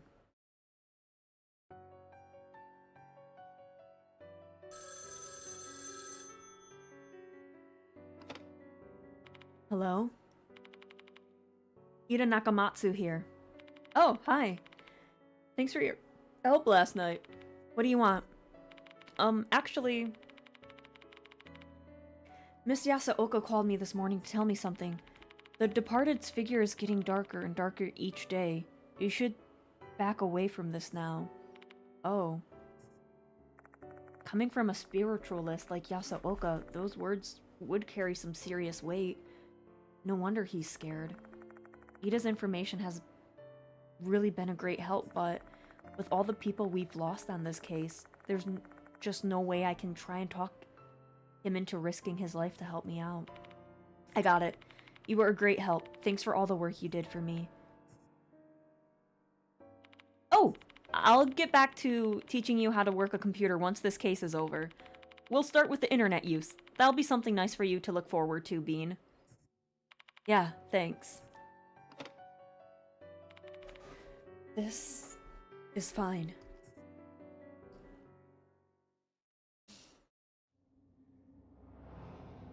Oh, we're chapped. I do want to know why it's the Departed's wrath. Like, what'd I do to piss her off? I thought I was a worthy husband. Am I not now? I leave the mansion and head to Konohara Academy. I have to report last night's events to Mr. Seizo.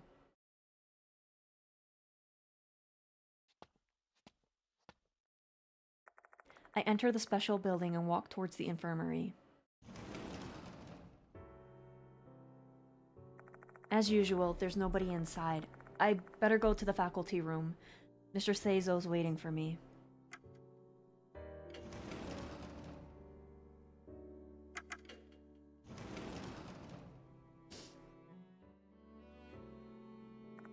Since afternoon classes are still in session, the faculty room looks emptier than usual.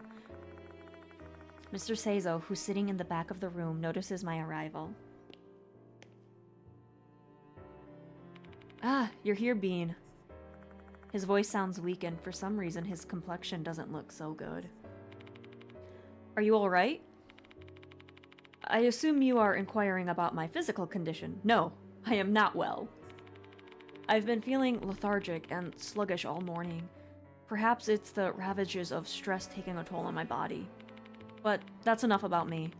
I heard you received a notice yesterday. How did the investigation go? Honestly, I don't know. I don't know if I did good. I don't know if I did bad. I don't know what I did in that chapter, TBH.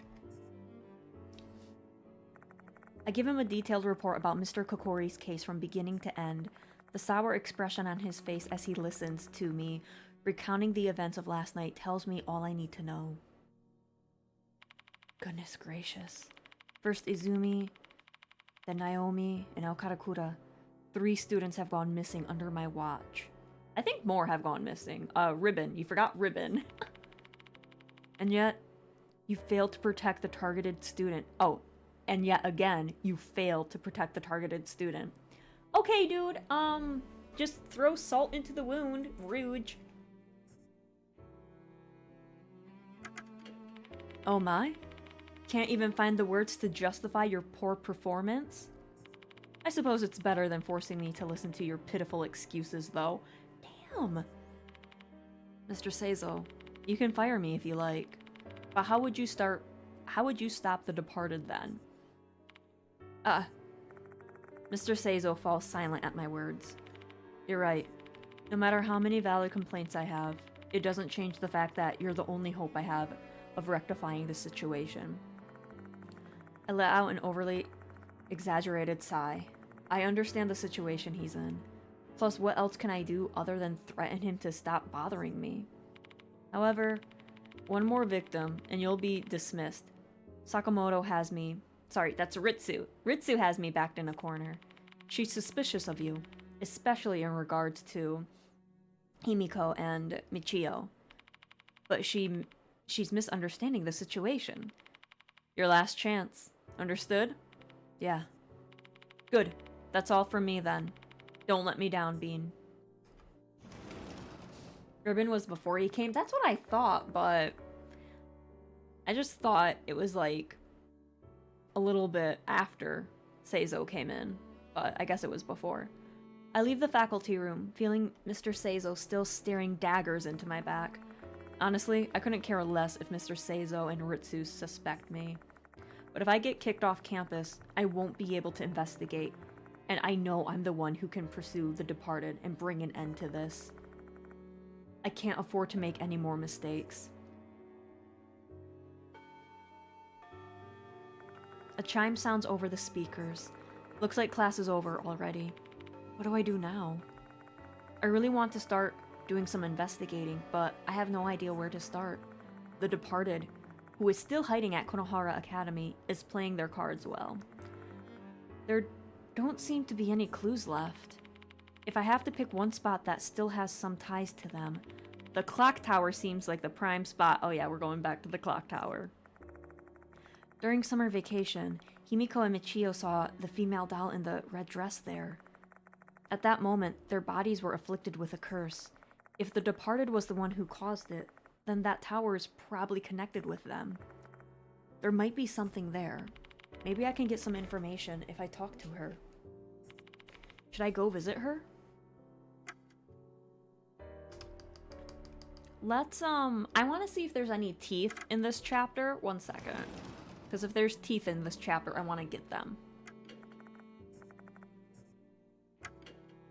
There's 4 in this chapter. Okay. So, we're gonna walk around, see if we can find some teeth, see if, we can get, like, more information or something, and then we'll go to the clock tower. Himiko is standing near the window. When I enter the student council room, she notices my presence right away and turns to me. Ah, so you're here today. I heard about Karakura from Michio. Yeah, it was really unfortunate. Say, Himiko? There's something I want to ask about the clock tower. Ah, that reminds me. I haven't told you about it yet. About what? I actually went to the clock tower during lunch break yesterday. What? You shouldn't be taking risks like that. Spirits don't show up during the day, so it's fine. I didn't go inside, though. The door wouldn't open. That's weird. Did someone lock it? That's unlikely. The key to the clock tower is missing. Nobody's able to enter the clock tower right now. But it was open that night. Was that the departed's doing? Probably. Looks like I can't investigate the clock tower just yet. Okay, great. About that clock tower. One time, the clock tower doll I saw made the school newspaper. I was skimming through the school's old newspapers this morning, hoping to get information about the departed. And then I found an article about a female doll. Mr. Seizel told me the school's historical records were lost due to war damage. But for it to have been buried in the school newspaper archives? Aren't you squeamish when it comes to horror stories and the likes? What made you do that? Oh, I just wanted to be some of help. Yes. Okay, so we're gonna get some information about the doll. There was a rumor going around Konohara Academy.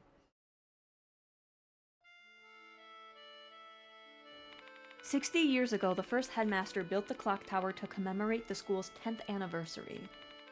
A stylish stone clock tower that stood tall in the remote countryside of Konohara Academy. Nope, it's Konohara, not Konohara Academy. Many students were wondering what the inside of the tower was like. Overcome with curiosity, some eventually snuck into the tower.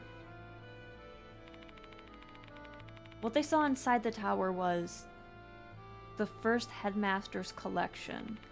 There were a lot of antique things, but the item that caught the attention of the most people was a doll wearing a red wedding dress that lay on a stone altar. Rumors of the doll spread in no time because everyone was interested in its origins. However, the first headmaster had already passed away by that time, so he was unable to answer those burning questions. With nobody to tell the truth, wild speculation regarding the doll ran unchecked. The first headmaster, who had always been fond of antique goods, had bought that doll from a European family. It's a cursed doll that was modeled after a young girl's. It was modeled after young girls who became sacrifices. The first headmaster had a craftsman make the doll to enshrine the deities of Konohara. It's a doll made to claim the soul of a student who lost their fiancé and unalived. No definite answer was found because there wasn't anyone around who knew the truth. In the end, everyone forgot about the doll in the clock tower once the war broke out.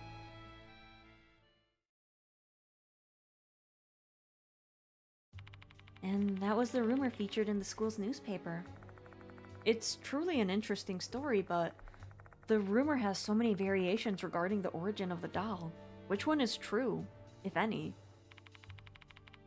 Right, let me confirm one thing. Are there any rumors about the doll moving? No, none at all. Oh, okay. There are people who have seen the female doll, but not when she's moving. Guess I'm the only one who's witnessed it. I've gotta go soon. Thanks, Himiko. I hope that information could help you in some way. I have to head out as well. The teachers told us not to stay at school. I say goodbye to Himiko and leave the student council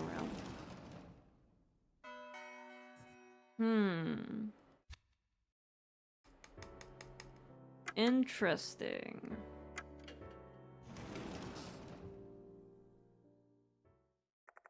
When I step into the library, I find a girl whose appearance clashes with the place. Oh, Saki! Sup? Katakura didn't come to school today. You know anything about it? Sorry, no idea. There's no way I can tell Saki about Katakura's death. What are you doing here? I'm just chilling here. I've got no place to go. Not after I learned how terrifying that corridor was. Then you should just go home. Didn't the teachers tell you not to hang out after school? Who knows? Maybe something weird will happen to you again. Ugh, stop acting like a teacher and don't freak me out like that. I was about to go home anyways. My body just feels really heavy somehow today. Are you gonna stay until night again? If you do, be careful. I have a bad feeling. I say goodbye to Saki and leave the library. So we've been to the faculty. Okay, so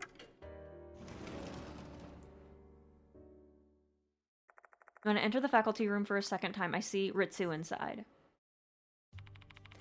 Still plaguing our school, are you, Mr. Bean? I asked Mr. Seizo to do away with you, though. Oh, don't worry. He heard you. He told me that I'll be dismissed if I make another mistake. That Seizo is far too lenient.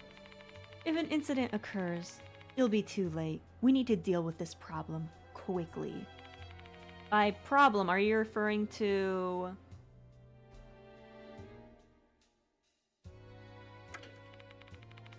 Good to know you understand it yourself. I don't know what kind of nonsense you've concocted in that skull of yours, but I assure you, there's nothing going on. I have no intention of doing anything untoward with any students. And yet an incident can still occur even without a teacher having any such intentions. Just like Mr. Hirose. Hirose, the art teacher Ritsu told me about when I was investigating Slipmouth Kashima. Both Kashima and Manabe had a crush on him, which spiraled into tragic consequences. I've warned Himiko and Michio not to get close to you. But seeing them defend you so fervently, the situation is getting dangerous. That's what my intuition as a woman is telling me. Let me repeat it again. This is all just a big misunderstanding on your part. I've warned you, Mr. Bean. If you'll excuse me then.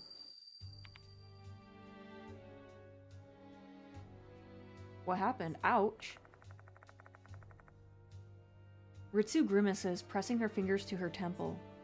Hey, you alright? Leave me be. I've been having terrible headaches since this morning. This is all your fault. Mumbling incentives at me, Ritsu hurriedly stumbles out of the faculty room. Jeez. A big sigh escapes my lips. There's nothing I can do about it. I have to investigate the departed, and sometimes the only way I can make progress is by getting the students' cooperation. I shouldn't refrain from asking them.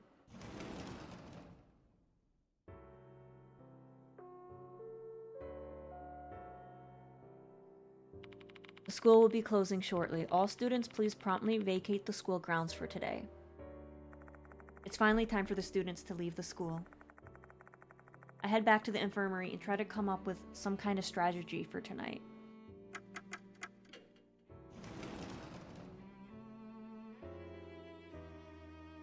Oh, Abe. Welcome back, Mr. Bean. What are you doing here, Abe? School ended a while ago. You better get home now. Goodness, that is too much. I'm not asking for grand gesticulars of friendship, but it wouldn't hurt you to be a tad bit kinder, you know? After all, I've come all the way here to provide you with information regarding the departed. Come again? With the lack of a notice and no new pertinent information, I'm pretty desperate. Let's give him a listen for now. I'm listening. Tell me more. Before we get to the meat of my report, there's something I'd like to tell you. This will be my final act of assistance. I shall cease pursuing the departed after this. Oh, really? What's with the sudden decision? I saw something with my left eye. I witnessed my own tragic end, assaulted by a terrifying demon with numerous legs. By demon with numerous legs, I assume he must be referring to some kind of bug. If you want to deride me for my cowardice, feel free to do so. But I won't die if I abandon my pursuit now. My master has also warned me to do so. I'm not going to laugh at you. You've made a wise decision. However, it seems like you have not been afforded the same option. You cannot run from the departed any longer. So this is my parting gift to you as you take another step closer to death.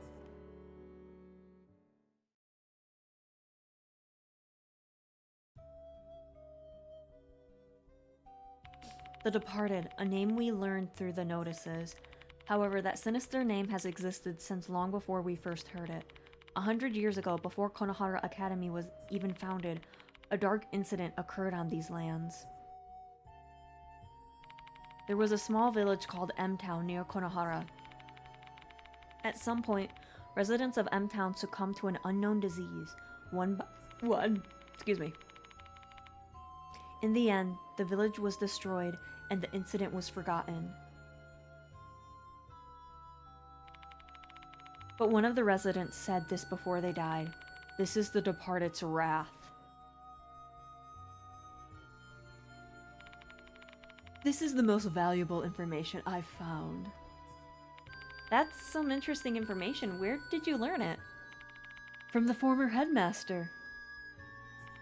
He liked to study the school's history during his spare time. When the first notice arrived, I went to him and asked if he knew anything. So he told you about the Departed's wrath? Yes. It sounded like a mere ghost story to him, more than anything. He was a realist, didn't believe in the Departed.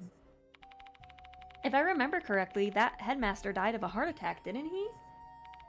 Yes, if he were still alive, you might have learned more valuable information from him. Right after the Departed's notice first arrived, the only person who knew about their past died. Another convenient coincidence. Well, I shall be going home soon. To tell you the truth, I've been feeling under the weather. Perhaps I'm possessed. Now that I think about it, I've heard similar complaints from a lot of people today. It could just be an outbreak of some disease, but the events of last night suddenly crossed my mind. What if the Departed's transformation now gives them the power to not only affect the school, but humans as well? Or am I overthinking things? Mr. Bean, the gruesome death I saw in my left eye also applies to you. What awaits you is an inevitable catastrophe. I hate to see the great spirit doctor lose his life this way. Well, I'm not gonna die. After despondently speaking those words, Abe leaves the room. I guess I'll take that as a sign that he's really worried about me.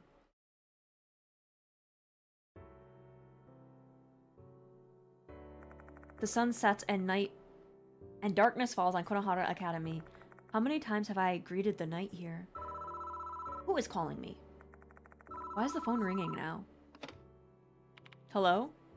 Ah, it's me, Michio. Thank goodness you're still at the school. What's wrong? Just wanted to ask if you made any progress with your investigation. I'm curious. I'm in front of the school now. Mind coming out? I don't mind, but we could just talk over the phone. Oh, jeez. It's fine, isn't it? I'll be waiting then. Ritsu just gave me that warning today. Oh well, I have no choice since I made a promise. Should I head to the main gate now?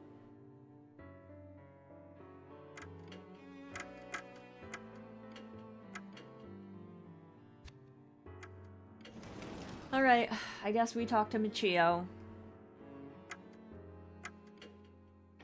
I haven't found any teeth, but I guess I pick up Michio and then I find some teeth. Yeah, the lights are still here. The lights in the hallway are glowing red. Given the lack of commotion right now, I'm guessing nobody's noticed yet. Oh well, it's pretty hard to miss, so someone's gonna notice it sooner or later.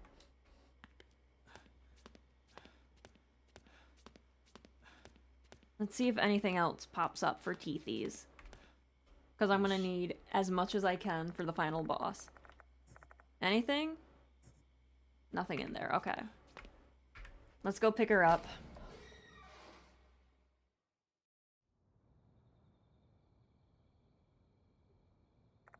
Michia's waiting in front of the main gate. The moment she sees me, she rushes over like a puppy. Good evening, Mr. Bean.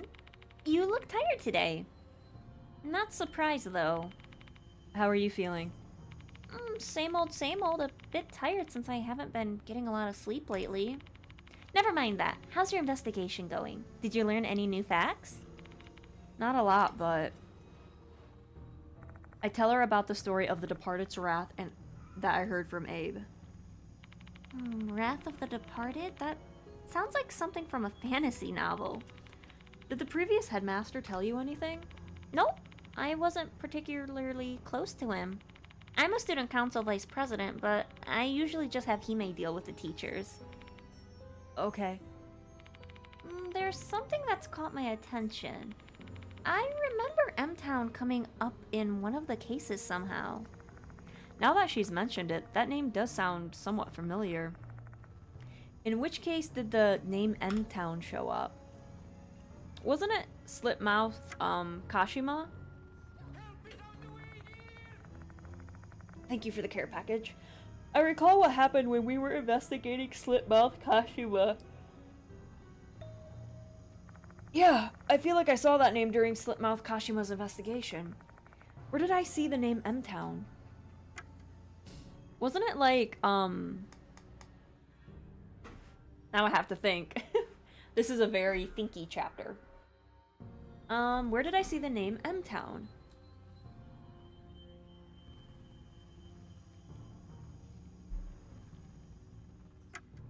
No. I think about what was written in those school newspaper articles. But I can't remember anything that mentioned M-Town. The articles mentioned S and K who were murdered by Kashima. So it's the map. I try to remember what was written on the bus route map I saw. Bingo. One of the bus stops I saw at that time was M-Town shop. Yeah, that was like run down. I immediately let Michio know about this. Oh, you're right. You sure have a good memory, girl. No, I don't. If the owner is a descendant of an M-Town resident, they might have some documents from the past. I'll try going to M-Town shop. Sure. Let's go there together. Wait a minute. You're coming with me? Of course I am. Don't you have a curfew? No need to worry. Hime can handle it. The dorm manager trusts her, you know? That's not the issue, though. I don't want to leave you alone. Carrying these burdens all by yourself just seems really tough. Tough, huh? I guess it is. Mr. Seizo's ultimatum, Ritsu's hostility, Abe's prediction of death, the Departed constantly targeting me, the students I couldn't protect, Damon unconscious in a hospital bed. My heart is screaming from all the weight it's bearing, but I've chosen to close my ears and ignore it. I know it can't help carry all that heavy baggage, but I can at least help you relax a little bit. I'm begging you. I'm not asking for too much. Have you heard the game Rat Shaker? I saw Markiplier play it for a little bit. Oh.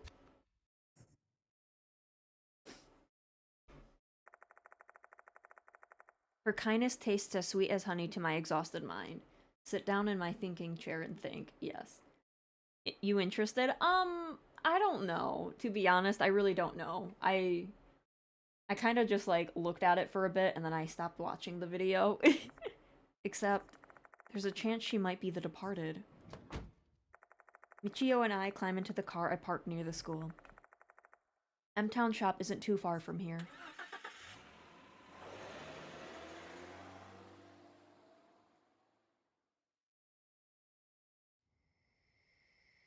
Alright. I park my car nearby and walk to the bus stop in front of M-Town shop. Ugh. The shop is so creepy. The building is run down and there's no sign of life inside. Doesn't look like anyone actually lives here. We'll find out if for sure once we check it out. Any teeth? Safe driving is important. You should take that to heart, Mr. Bean. There's an old mailbox hanging on the wooden wall. When I peer inside, I find a postcard. I wonder what it's a postcard of. Let's check it out. It's for an investigation. Why are you being so casual about everything?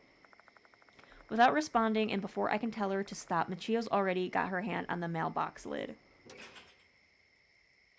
Huh? It's not opening. Is it locked? I don't see a keyhole, though.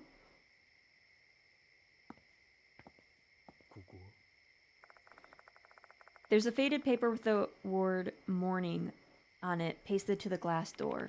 Isn't this a morning notice?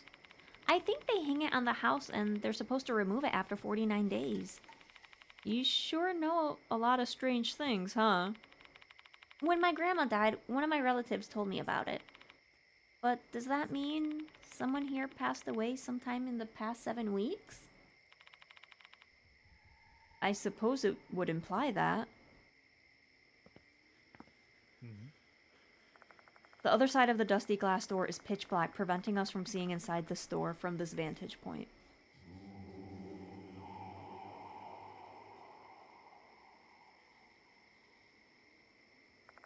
What's going on here? I hear an eerie male voice coming from inside the shop. Vending machine with bottled water inside, a rare sight these days. Judging by the lack of any light, we've already read that.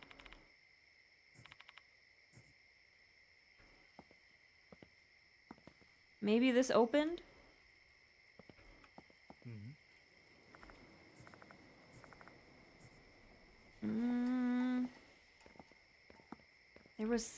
We gotta get in that door. Committing felonies, I see. Yep. Just stealing people's mail. I can't stop thinking about the voice I heard just now. I wonder who's inside. There's no bells anywhere around the store. We'll just have to knock on the door to see if there's someone inside.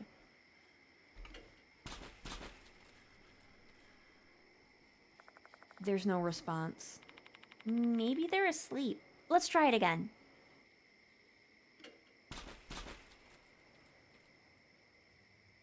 Still no response.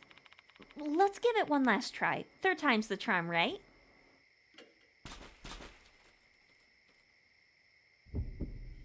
That ghost is pissed at me.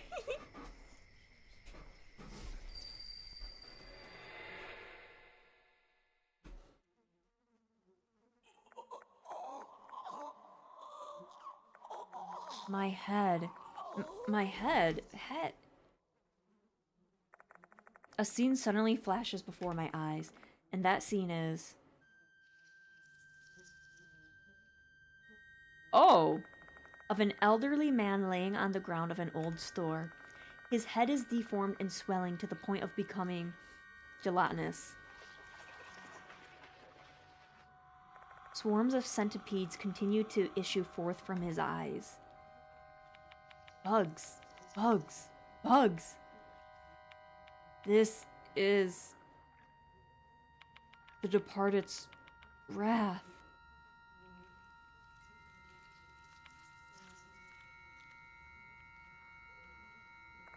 The moment he stops speaking, his body also stops twitching. All that moves in the dark now are the bugs.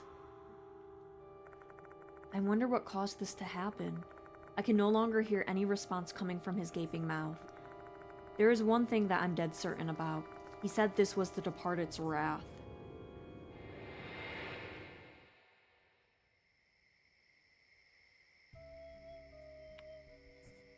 What's wrong? I saw what happened. The owner of the shop, he was probably killed by the Departed's wrath. I described the vision I just saw to Michio. So the person that was being mourned was that old man you saw then? I guess so, yeah. But they had the mourning notice up, which means they had a funeral, and that means his corpse must have been found. That's odd because the other victims' corpses disappeared. How could that be? Didn't Karakura's corpse remain too, though? Maybe there are times when they don't need to get rid of the corpse or something. I don't understand. This is just a guess, but the Departed wants to continue this whole little notice game. If there's actually a dead body found at the school, the police will come.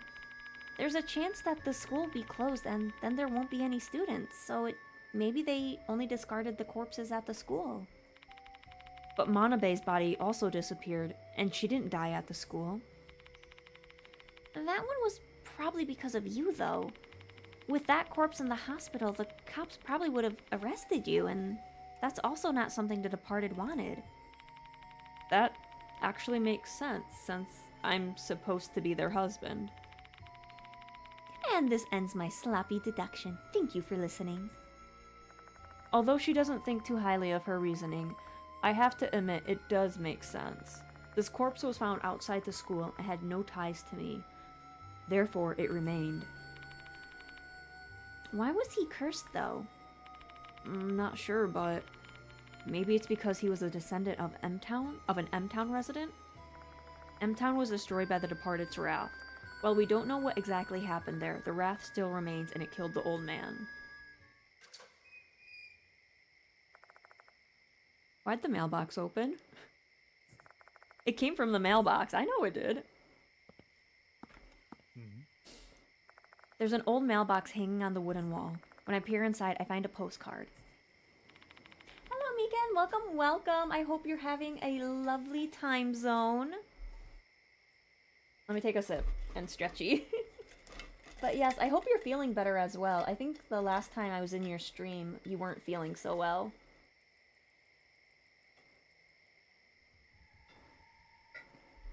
So hopefully you're feeling a lot better.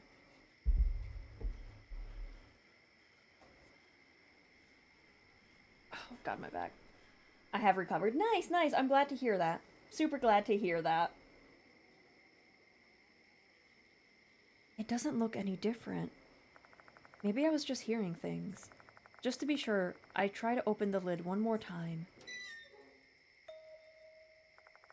Unlike last time, it opens easily. How is this possible? Did something just happen to get caught so the mailbox refused to open? Or was there a trigger or something? This is the game you were talking about. It seems cool. Yeah, we're right at the end. We have this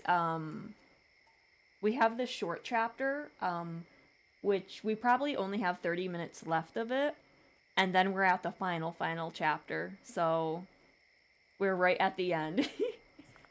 The plot thickens, and there's a lot more questions than answers right now. Oh well, not like I'm gonna get an answer. Time to see what was locked away. I collect the postcard. It's addressed to M-Town Shop, though I have no idea who the sender is. Oh, the sender's the previous headmat.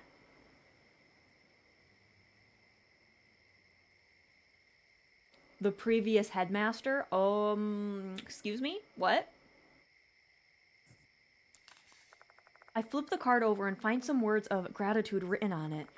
This is obviously some kind of thank you letter from the previous headmaster. Reading the letter more thoroughly, the shop owner apparently donated an old book about M-Town's ritual to the school. An old book about M-Town, huh? Interesting. Oh my god. Oh my god. We got a book. It should be in Konohara Academy now. Probably in the library. Although, if they considered it to be a valuable item, they might have put it away somewhere else for safekeeping. We came this far, and that's where the trail leads. So why don't we just try to look for it? Let's go back to Konohara Academy. Oh, are we getting more lore? Guys, are we gonna find out? I do want to know. I wonder if we're gonna get more of a hint of who the Departed is. Because I have my theory on who it is. I'm actually currently with them right now. I leave M-Town shop and get into the car I parked nearby.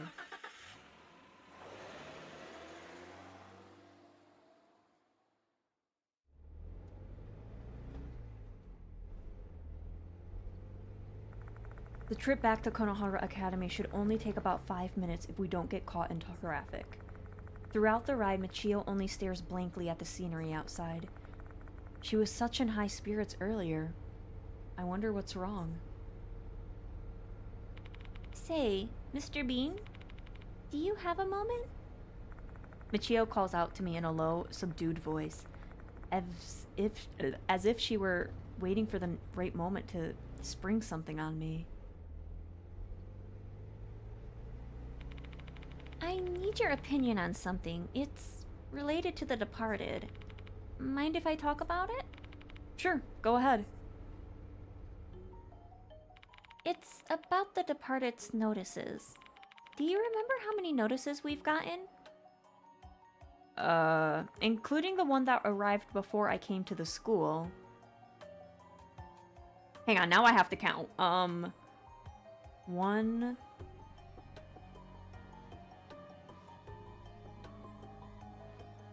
Izumi, Naomi, Karakura. Ribbon was 1. Was there only 4? Counting, yes. Math is absolutely destroying me tonight. Ribbon, Izumi, Naomi, Karakura. Oh! 5! It'd be 5 because Slipmouth Kashima. So close. The correct answer is 6. Okay. Okay. Listen, I tried. I tried to recall the 6 notices. The first was targeting Ribbon, aka Kyoko Takai. The second one was targeting Painist, Toshihiko Izumi. The third notice was for Naomi Horokoshi, the model, and the fourth was for Megumi Manabe, gold prize. Fifth was for Himiko and Michio. Oh, student council, I forgot about them. That was in the super short chapter, I forgot. And finally, Hooligan, Tanichi Karakura. What about the notices? I want to know what the purpose was for issuing those notices. The Departed isn't a spirit who goes around committing horrible acts for fun. They issued those notices with a goal in mind. Ever since the model notice, they've been releasing those notices to test you, their husband. But what about the first 2? Well, now you've got me all curious, too. Do you have any ideas? Well, yeah, sorta. If they issued the latter notices as a trial for their husband, I'm guessing that also applied to the first 2. So are you saying there was already a marriage candidate even before I arrived at the school? Guys, the Departed is cheating on me. The Departed is cheating on me. Guys, I thought she wanted to marry me. I'm so sad. But who's the marriage candidate?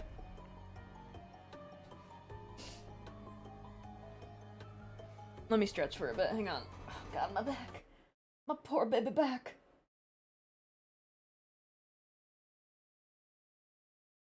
God, I don't know what I did, but I like messed up my back.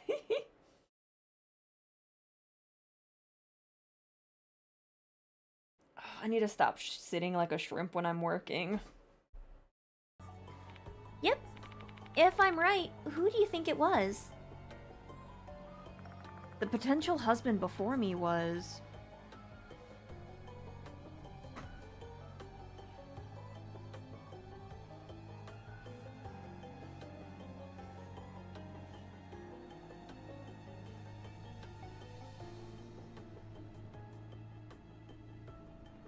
It's not Abe. 100% it's not Abe. It can't be Izumi. It has to be Seizo. Huh? Why do you think that? He wasn't even at the school when the first notice arrived. Oh. Oops. Who do you think it was then? Izumi. Izumi was different from the other victims. Before he was murdered, he said the departed is calling me. I actually heard his last words. Seems like he knew the departed's true identity. Seriously? Who is it? Well, he didn't actually say that. But if he really did learn the departed's true identity, he probably was being put on trial. So the first notice really was issued to test Izumi. Sorry, wrong voice. So the first notice really was issued to test Izumi, huh? I guess he was deemed unfit since he abandoned Takai and ran away. Maybe that's why he became the second target. I showed up at Konohara Academy at that time. I don't know what they saw in me, but they chose me as their next potential husband. And you didn't run away and actually accepted the challenge. You tried to save those spirit souls. That cool side of yours must have fit with their image of an ideal husband. I'm like wavering with Michio's voice right now. And that concludes Michio Kinakawa's deduction. Man, I sure have a good imagination, right? Maybe I can be a novelist or something. To be honest, I'm blown away by the story that Michio concocted for me. It's as if the departed themselves is telling me their plan. Listen. Listen. Listen, me in game, I'm telling you. I've been saying this for a while. It has to be her.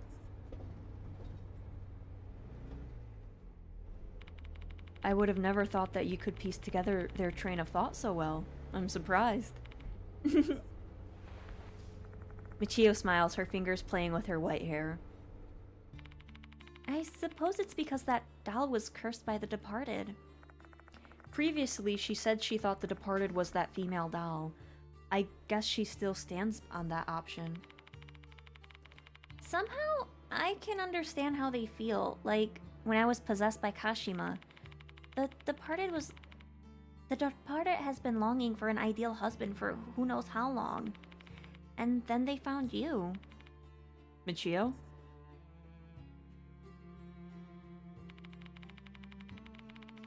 I love you. I want to vow to live happily ever after with you. Then I want to... eat you up. Guys, I knew it! I knew it! Just kidding.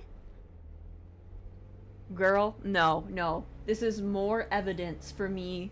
No, no, no. Come on now. Oh, don't be mad, please. I end up getting carried away when I start acting like the departed. Hello, Yuki. Welcome, welcome. I hope you're having a good time zone. Can I please get a shout out for Miss Yuki? How was it? Did I freak you out? Don't tease your teacher. Sorry. When I saw that gloomy face of yours, I just had an urge to tease you. It was at this moment that Bean kicked Michio out of the car and made her walk back. Yeah. We should be arriving at Konohara Academy soon. I opened the window and let the cold night air in. Don't do that, the departed's gonna crawl in. Good lord, have we not learned anything? We don't keep doors, we don't keep windows open, like, we keep things in the school. Okay? I want to live. Me, Bean, not this other Bean, because clearly this other Bean has no clue what to do. I don't think I can bear this indescribable atmosphere.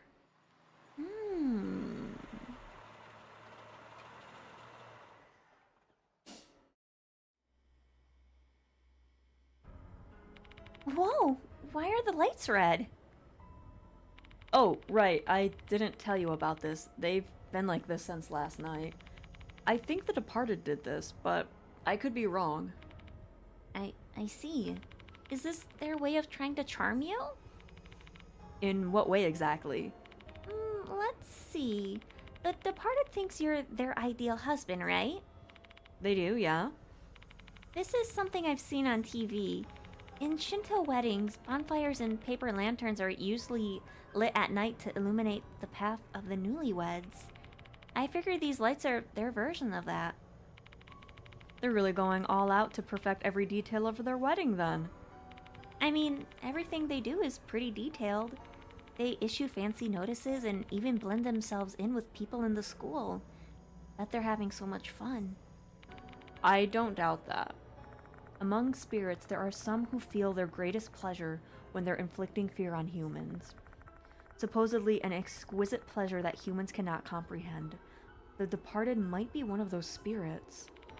It doesn't seem to be causing any harm, so we probably shouldn't pay any attention to it. Let's just ignore it for now. You're a strong one, aren't you? Shall we go to the library then? Why don't you go back to the dorms? It's getting late.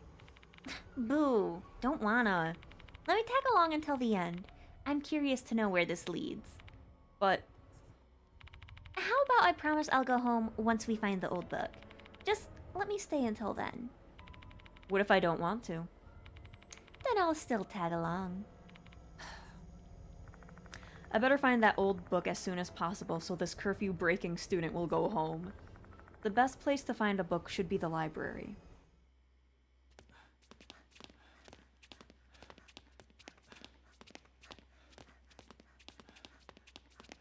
It is...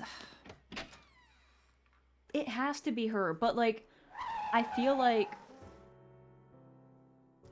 they're putting so much emphasis on her being the departed that I feel like maybe she's not the departed, you know? They're trying to psych you out by like giving you all this ammo.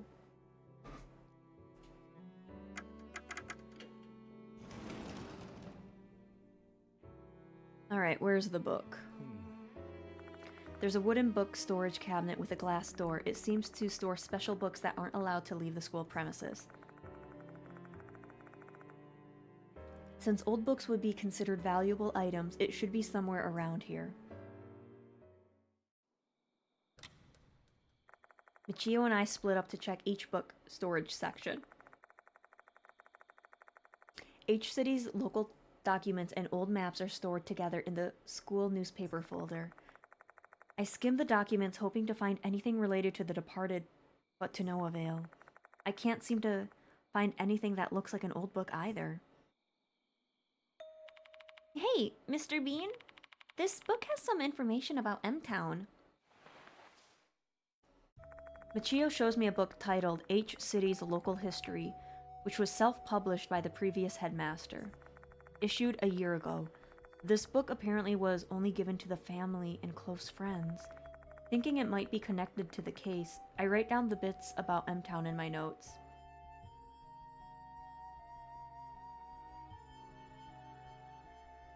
A few streams ago, the game asked you who you thought the departed might be, and you picked her. But what if you picked someone else back then? Would they be accompanying you right now? I don't know. Huh. I don't know. I'll have to see. I'll have to ask Alaska about her run through and see who she chose and see what happened with hers. Thinking it might be connected to the case, I write down the bits. Oh, I already said that. Oops. Konohara and M Town. Konohara used to be a small town named M. The area where Konohara Academy currently sits was once M Town's downtown. M Town had its own beliefs and customs, though they gradually disappeared following the westernization that occurred during the Meiji period. Furthermore, the plague that occurred at the end of the Meiji era caused a sharp decrease in its population. The survivors all called it the Departed's Wrath, but autopsies determined it to actually be cholera. It's still unknown what the Departed refers to, though some speculate it may be tied to their local folklore. M-Town's religion. 2 earthly deities are enshrined in M-Town. One of them was Mushigami. Details regarding this deity are hazy, as there are not many traces of M-Town's customs, though it does beg the question, did these people really make an insect their god? Mushigami Shrine was said to be located in the vicinity of Konohara Academy's old building. Because the shrine was already half ruined when the school was founded, they demolished it to build the new building. Oh, maybe we shouldn't do that, When the first headmaster, Genzo Kone, had the shrine demolished, he tried to placate Mashigami, and the souls of those who died of the plague. This is how the shrine in the connecting corridor came to be. Both teachers and students might have called it Kokori Shrine, but that's actually incorrect. It was simply named after the guardian fox of the Mushigami Shrine, which is now standing in the courtyard. Lord Mushigami, huh? What a beautiful name. I want to know their connection to the departed. How should I put this? There are many scary stories where gods punish humans for destroying their shrines. The Departed's Wrath began before the shrine was destroyed, though. True, but I don't think those things are completely unrelated. Because those who knew about the Wrath died one after another. You see the picture of the talisman over there? I think they had a good taste for choosing centipedes, don't you think so? Is the theme Scalopendra subsipin pleplepla? Machio points at a photo on the edge of a page about the local history. It's an old talisman with a centipede drawn on it. Looking at the details, this talisman was made at Mushigami Shrine. Apparently, the previous headmaster got his hands on it. In M-Town, people believed they could escape danger by putting this talisman on the front of their houses. Why do I feel like I've seen this talisman somewhere before? Because it's on the Kokori Shrine. Now, where was it? Ah, that's right, the shrine on the 2nd floor. There are talismans hanging there. But all we found inside the shrine was the petri dish. There wasn't any information related to M-Town.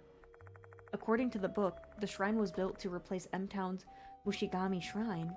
So what are the disaster-preventing talismans doing hanging in a shrine that's been around for so long? Were they that afraid of Mr. Kokori's rumors or something?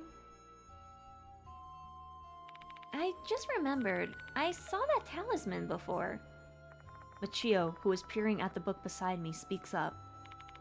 The shrine in the connecting corridor, right? To my surprise, she shook her head in disagreement. Where did you see it then? Over there. I was completely confused at the time, but I saw that talisman with my own eyes. A place where she was completely confused?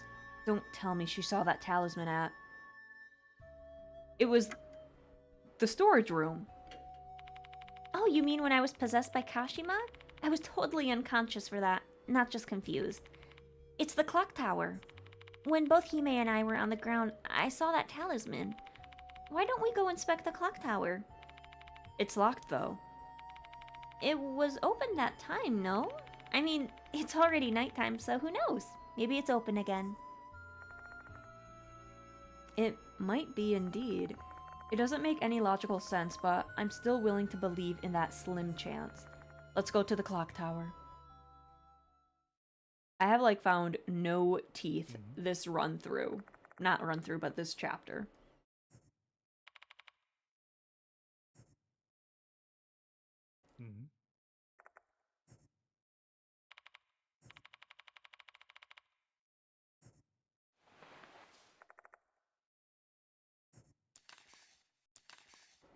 Oh, I thought this was something else. Oops.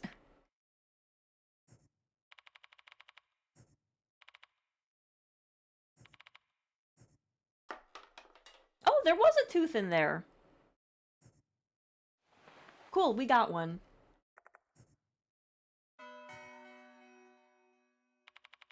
Why is that there? And it came from an insect encyclopedia of things. Are they challenging me? Don't ask me. Interesting. Okay, so that means there's like 2 more teeth, but I think we can just... I think we can pog and just go to that clock tower.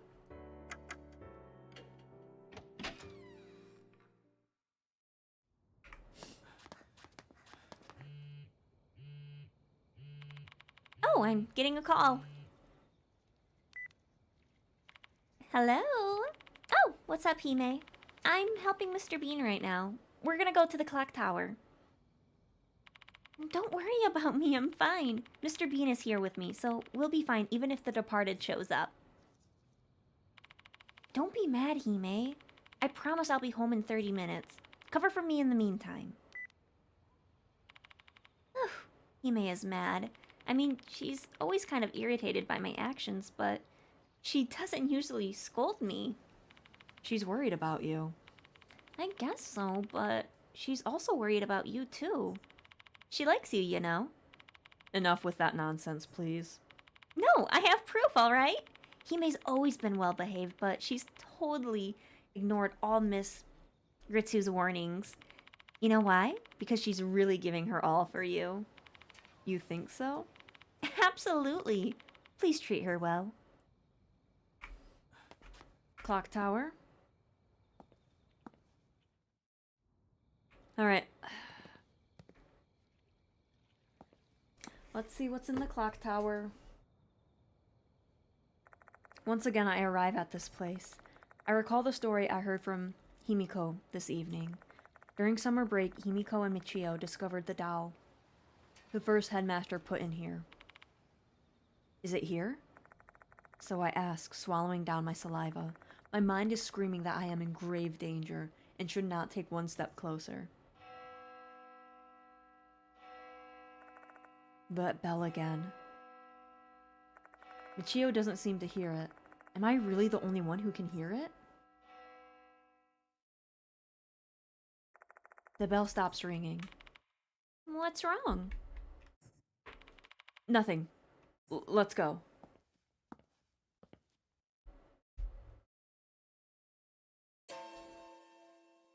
It's open. How? This is our chance! Let's use this chance to solve the mystery of the clock tower. Yeah, sure.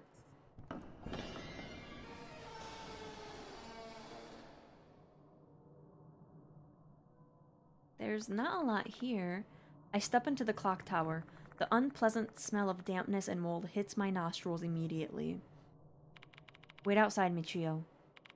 I'm coming with you. I'm not scared at all. No, I want you to keep an eye on the door. If I get locked up in here, things will get really bad. Oh, okay. I'll keep the exit safe for you. Be careful.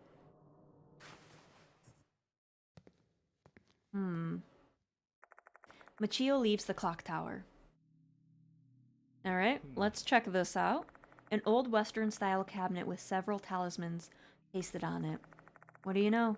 Michio was telling the truth. Let's take a closer look. There's a drawing of a centipede on the talisman, just like the one in the photo from the book. These talismans seem to be sealing something sinister inside. However, a plank is preventing me from opening the door. I need to get rid of it first. A mannequin without limbs. Has this always been clothed?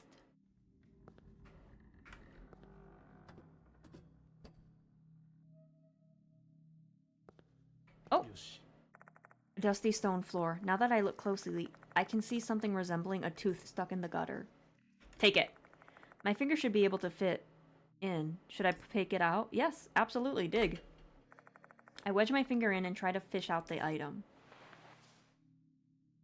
However, the tooth doesn't budge at all. I should be able to get it out if I widen the gap a little. If I wedge the gap open with something hard, then... What items do I even have? I have nothing. I guess I'm gonna get a lot of items in the clock tower.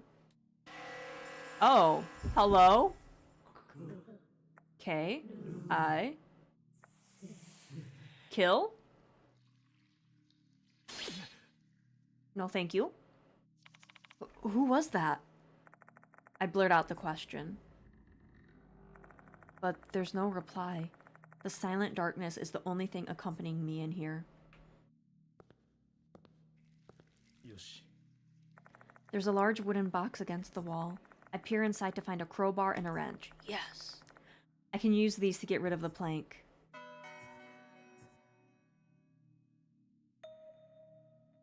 Hang on. I notice something and look around the room. I don't see any more stairs to climb.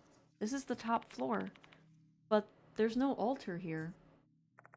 The female doll was placed on an altar. That's what Himiko told me. The same story was in the newspaper. Not a problem, Real. Thank you for stopping on by and spending your time here. I hope you have a good time zone. So this is why... So why isn't there an altar anywhere in here? Is this the right clock tower? Didn't they remake this clock tower?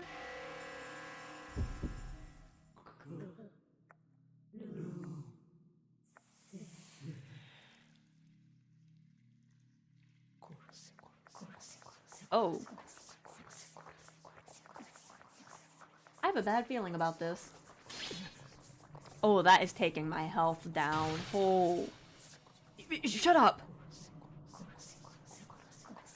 Despite my pleading yells for the unknown entity to stop their oral torture, the voices continues on. It feels like there are insects crawling inside my head as if it drones on and on. Kill, you said. What do you want me to kill?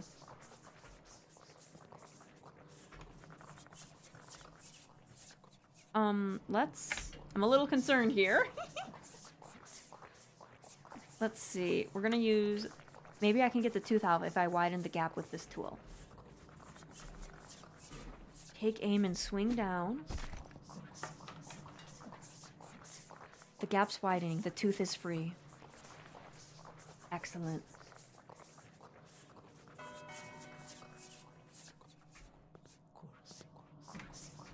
Now we have to... See, I'm a little concerned for Michio now that I'm not near her and I have a spirit telling me to kill. A little bit concerned. Just a little bit. Let's see. Crowbar.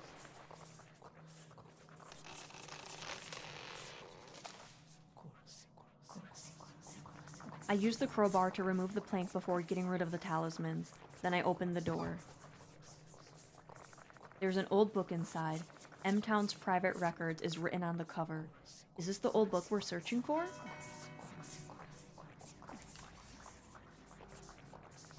This is written in a peculiar ancient script. It'll take me some time to decipher the content.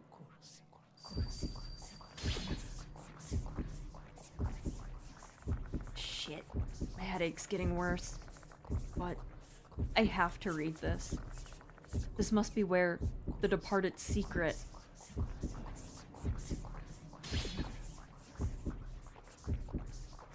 What is happening? Suddenly, the letters turn red. Oh! Red. Bright red. I can't read the book like this. Tell me, what's written here?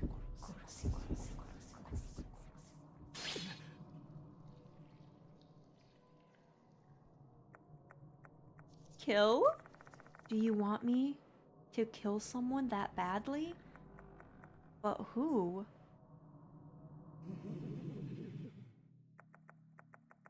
Dear husband. Hello? Ma'am? Are you the departed?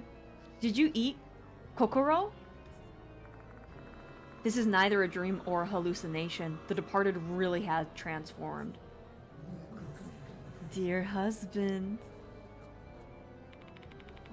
What are you doing? Sorry, what are you going to do this time? Where is Michio, by the way? Thank you for the food.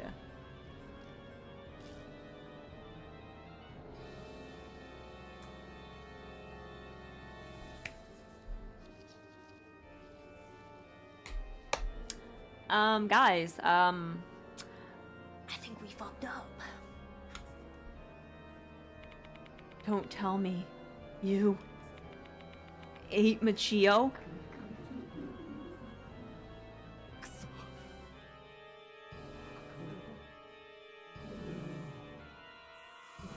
Kill?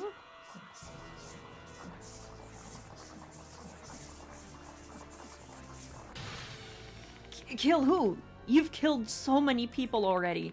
What the hell do you want me to kill? What do you mean, the Suspenseful act? Oh my god! The Departed is clearly a monster. I don't really want to get close to it. But what should I do? I am literally going to die.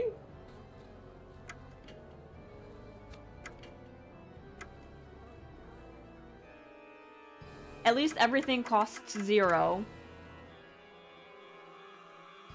Oh my god! I tried defending myself with the crowbar.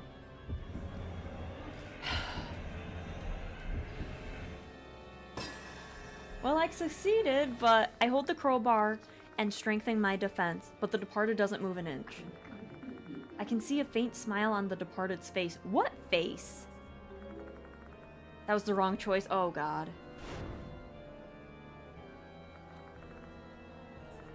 But what should I...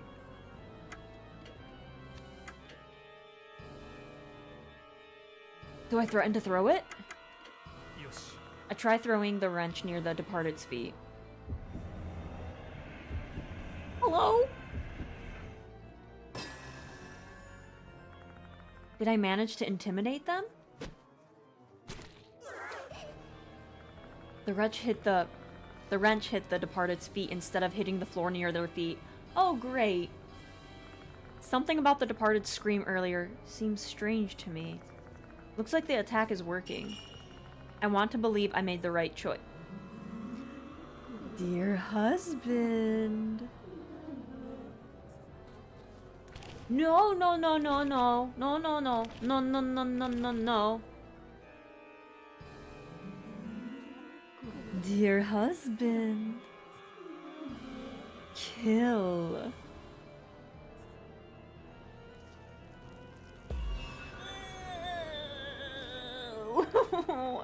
Did they say kill? They keep whispering the same word over and over. Are they telling me to kill the Departed, or does the Departed want me to kill them?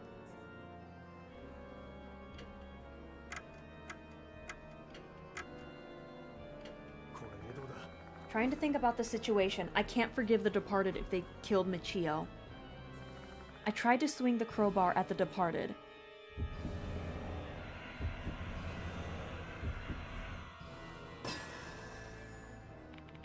You want me to kill? My crowbar violently strikes the Departed. How's that? That's what you want, right? The Departed sounds satisfied. That should be the right choice. What is going on? Hello? If you wish to be killed, I'll put an end to this. I slammed the crowbar into the Departed. Die, die. It hurts. Why? Am I hallucinating? Am I hallucinating?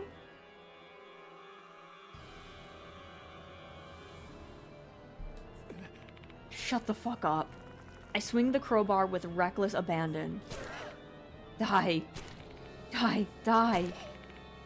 Die. Die. Die. I am laughing?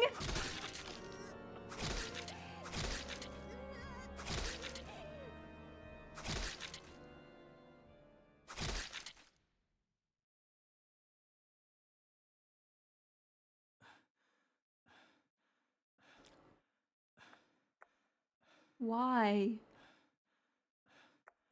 Why is she...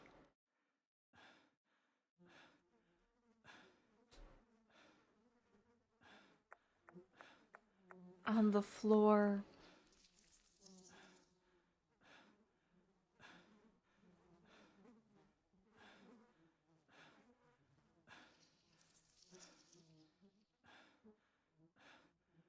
Guys, we were hallucinating.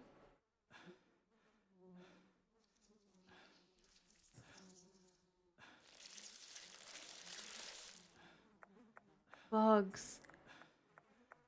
There's a large swarm of bugs.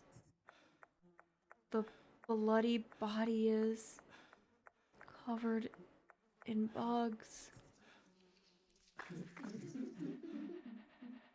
You heard my wish, my dear husband. You killed she who was close to you. Thank you, dear husband. Don't tell me. I was controlled by the departed.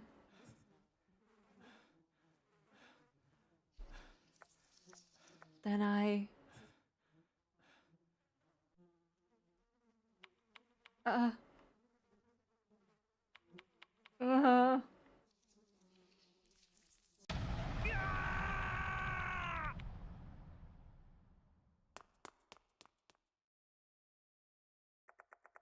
flee from the clock tower.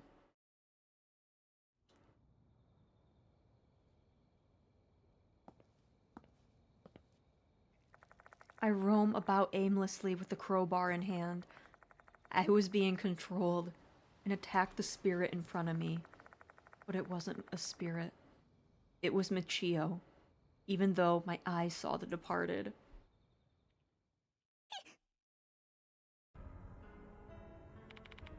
Mr. Bean?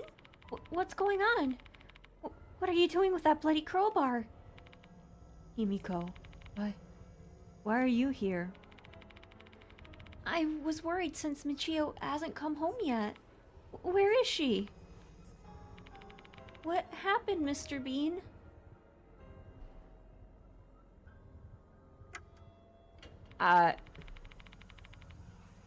Also, hi, Pack. Welcome on in.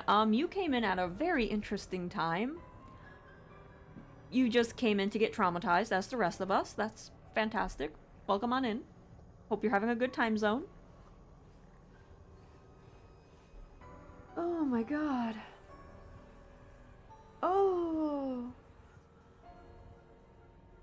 At the clock tower, I was controlled by the departed. I attacked her with this crowbar. Huh? No way. I'm going to check.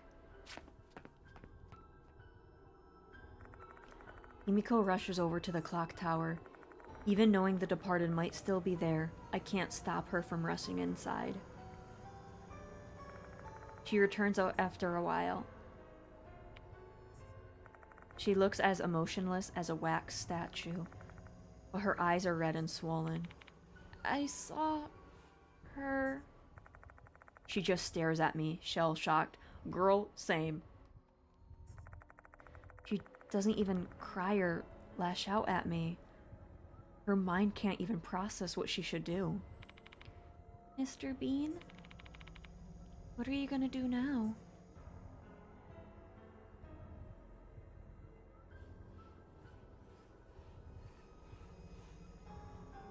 I need to just call the police.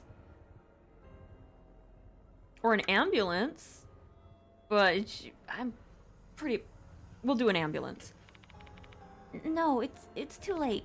She's not breathing. She has no pulse. I don't think they'll believe you if you tell them you were being controlled by the departed. They'll arrest you, and if that happens, you won't be able to pursue the departed anymore. I understand why you'd want to contact the headmaster, but given the situation, I don't know if he'd be willing to help you. Himiko, what do you want me to do? Huh? Can I ask you to decide for me, please? It's a cowardly move, I know. But I also fear my own judgment now. What if I'm still under the departed's control? Mr. Bean. Got it. After a long silence, Himiko nods her head. She opens her mouth again right after. Follow me, Mr. Bean.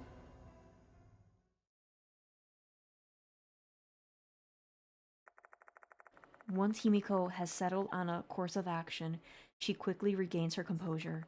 I'm still stunned, but she immediately grabs my hand and drags me out of Konohara Academy.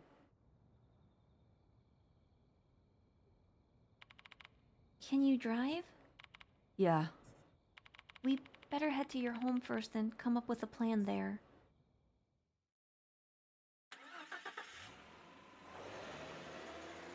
I'm sorry. Himiko takes the passenger seat as I drive my car back to Kujo Mansion. During the ride, I tell her about what happened earlier. Even though I struggle to find the words and need to pause several times, Himiko pushes me, and I manage to get through my recap.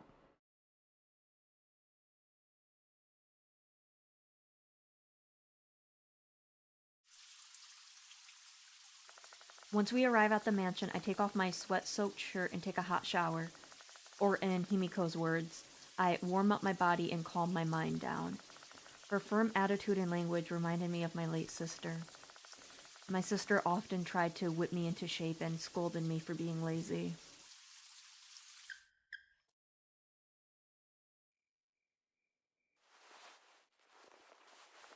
I put on a new shirt and slacks. I may have washed off the blood, but there's no way to cleanse the bloody truth. I'm coming in. You look much better now.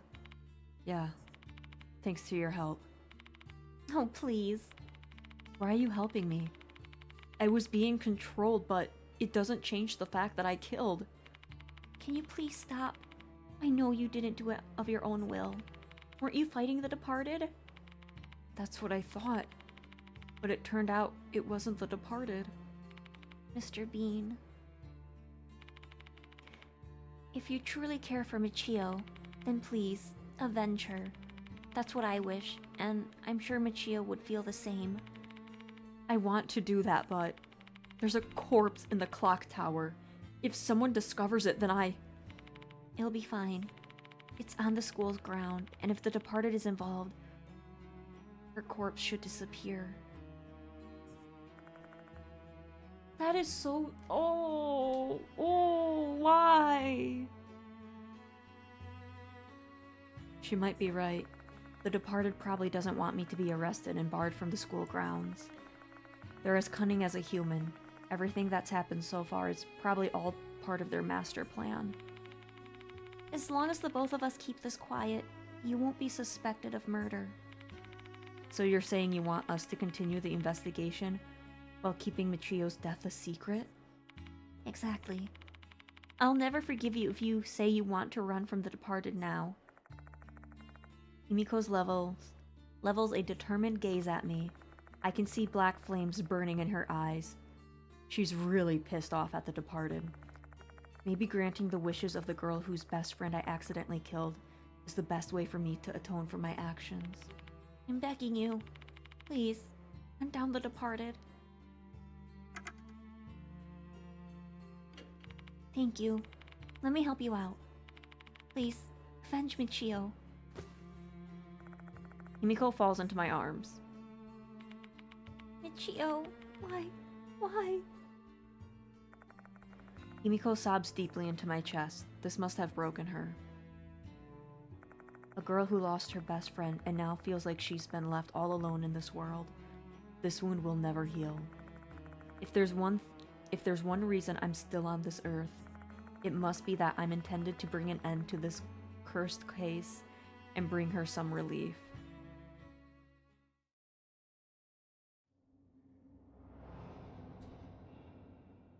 Okay. Okay, I honestly don't know if there was a different outcome to that. Like, I feel like there wasn't, but just in case. But, wow. Wow. I am floored that they really said, hey, you know what?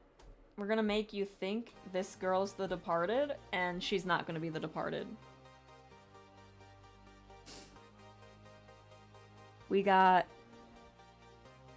were able to finish up Chapter 5, and we finished Chapter 6, so all that is left is Chapter 7 and the extra content, which,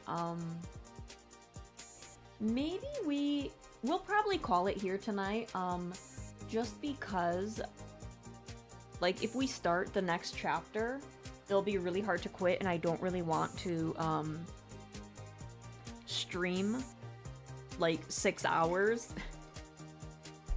So I think we're gonna do Endgame Saturday.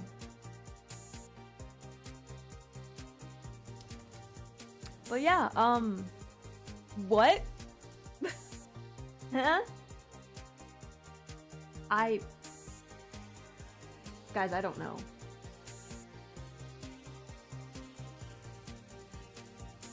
No 24-hour bean stream? No, I'm gonna get better about my hours for streaming, especially in 2025. No long streams. I think the most I can do would be maybe 5 hours. But yeah, wow. That. Okay.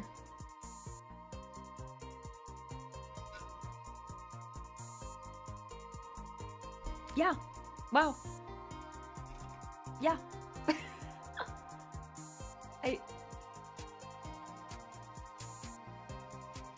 This game's really, really heavy. It's like, you can't save everyone. All these people are going to die, and you can't do anything about it.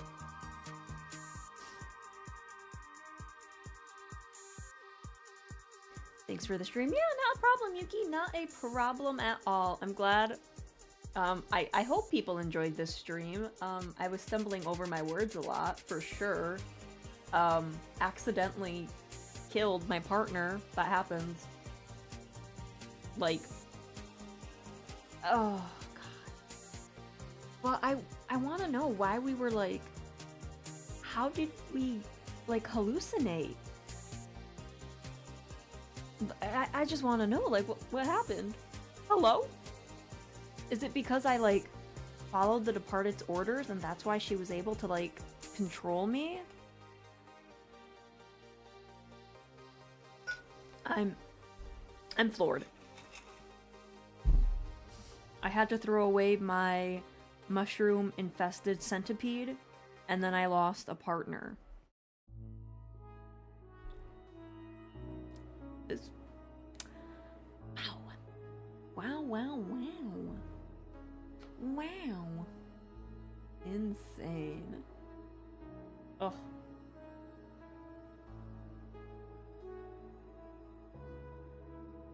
But yeah, I think we're gonna call it there.